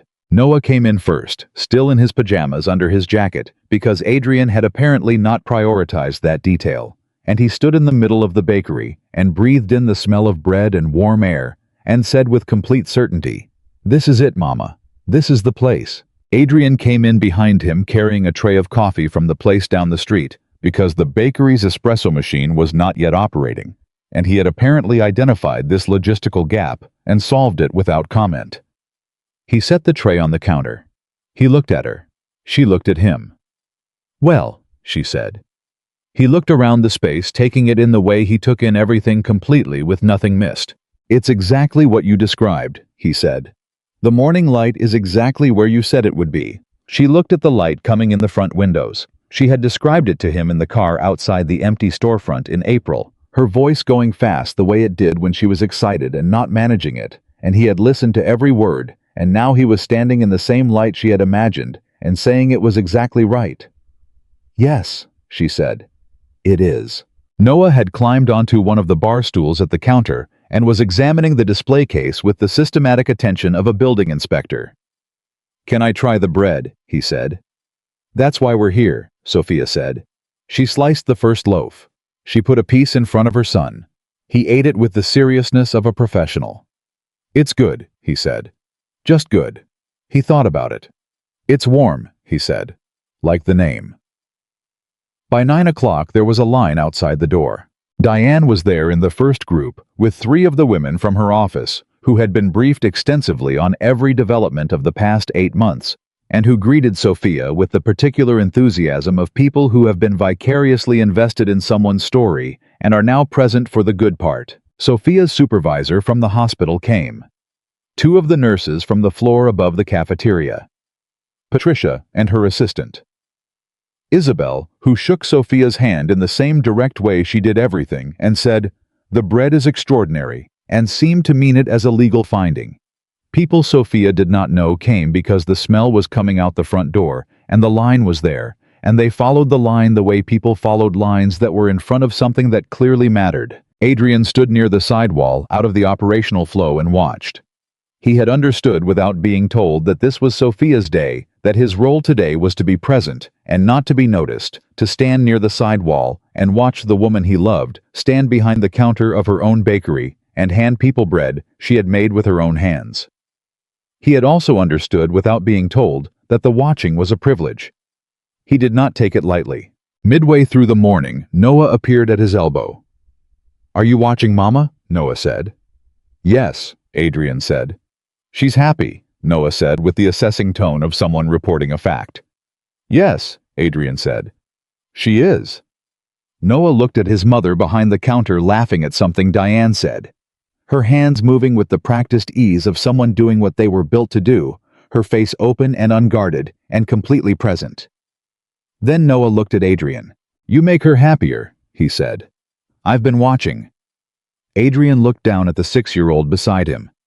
"You've been watching," he said. "You always say pay attention," Noah said. "So I pay attention." He looked back at Sophia. "She laughs more. She stands different. She stopped doing the thing where she apologizes for things that aren't her fault." He was quiet for a moment. "I think you're good for her." Adrian held the words. He held them the way you hold something that costs nothing but means everything. "I'm working on deserving that," he said. Noah considered this. "That's what good people do," he said. "They keep working on it." 7 years old in November, and he said things like that. Adrian looked at the boy and thought about a 12-year-old in a hallway who had watched the wrong thing happen to a good man and built 15 years of walls around the knowledge of it. He thought about how long it had taken him to be in a kitchen on a Sunday morning and feel something he could not name, but recognized finally as the thing he had been building walls to protect ever since. Not the empire, not the reputation. This, a room full of warmth and bread, and a woman who stood differently than she had 8 months ago, and a boy who paid attention because someone told him to. "Noah," he said. "Yeah. I need to ask you something." Noah turned to look at him with full attention, the way he did when he understood something important was happening. "I want to be your family," Adrian said. "Not instead of your dad. Not a replacement for anything. Just someone who is there, someone who stays." He held the boy's gaze. "I want to ask your permission before I ask your mother, because you are part of this, and you are not a small part." Noah was quiet for a moment. The sounds of the bakery continued around them. Voices the register. Diane's laugh. Sophia explaining something to a customer with her hands moving the way they did when she was enthusiastic. "You already are," Noah said. Adrian looked at him. "Family isn't just what you're born into," Noah said with the absolute certainty of a child who has thought about this carefully. "Ms. Patterson says family is who shows up. You show up." A pause. "You showed up when you didn't have to. That's the whole thing." Adrian's chest did something it had not done in 30 years. He crouched down to Noah's level. "Thank you," he said. Noah nodded seriously. Then, because he was 6 years old, and the emotional gravity of the moment was now complete, and he was ready to move on, he said, "Can I have another piece of bread?" "Yes," Adrian said. "With honey." Adrian almost laughed. "With honey," he said. He asked her at the end of the day. The bakery was closed, the last customer gone. Diane and the others dispersed.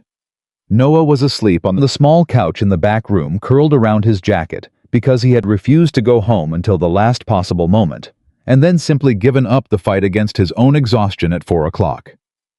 Sophia was wiping down the counter. She had flour on her forearm, and her hair had come partially loose from where she'd pinned it that morning, and she was moving with the slow, satisfied tiredness of someone who had used every part of herself for something that mattered and felt good about every bit of it. Adrian stood across the counter from her. "Sophia," he said. She looked up. She saw his face. She set down the cloth. "I'm not going to do this elaborately," he said. I'm not going to... He stopped, looked at her. I don't have a speech. I have one thing. Tell me, she said. Stay with me, he said. Not the way people say it when they mean something temporary. The way you mean it when you say that the bakery is called Sophia's, because it's right, not just because it's obvious. He held her gaze. I want to be the person you build the next thing with, and the thing after that, and whatever comes after that. He paused. I want Sunday pancakes to be ours, not just mine, and not just yours. She looked at him across the counter of her bakery, with flour on her arm and the smell of the day's bread still in the air. And she thought about a borrowed black dress and one dance that was supposed to mean nothing. She thought about a 6-year-old who said family is who shows up. She thought about standing in a hallway outside her son's bedroom, telling herself it means nothing, while her hands shook slightly because it meant everything already. Yes, she said. Simple. Direct. No hedge, no apology, no calculation about whether it was the right amount of space to take up. Just yes. He reached across the counter. She put her hand in his. Behind them, through the window, the city moved on the way it always did.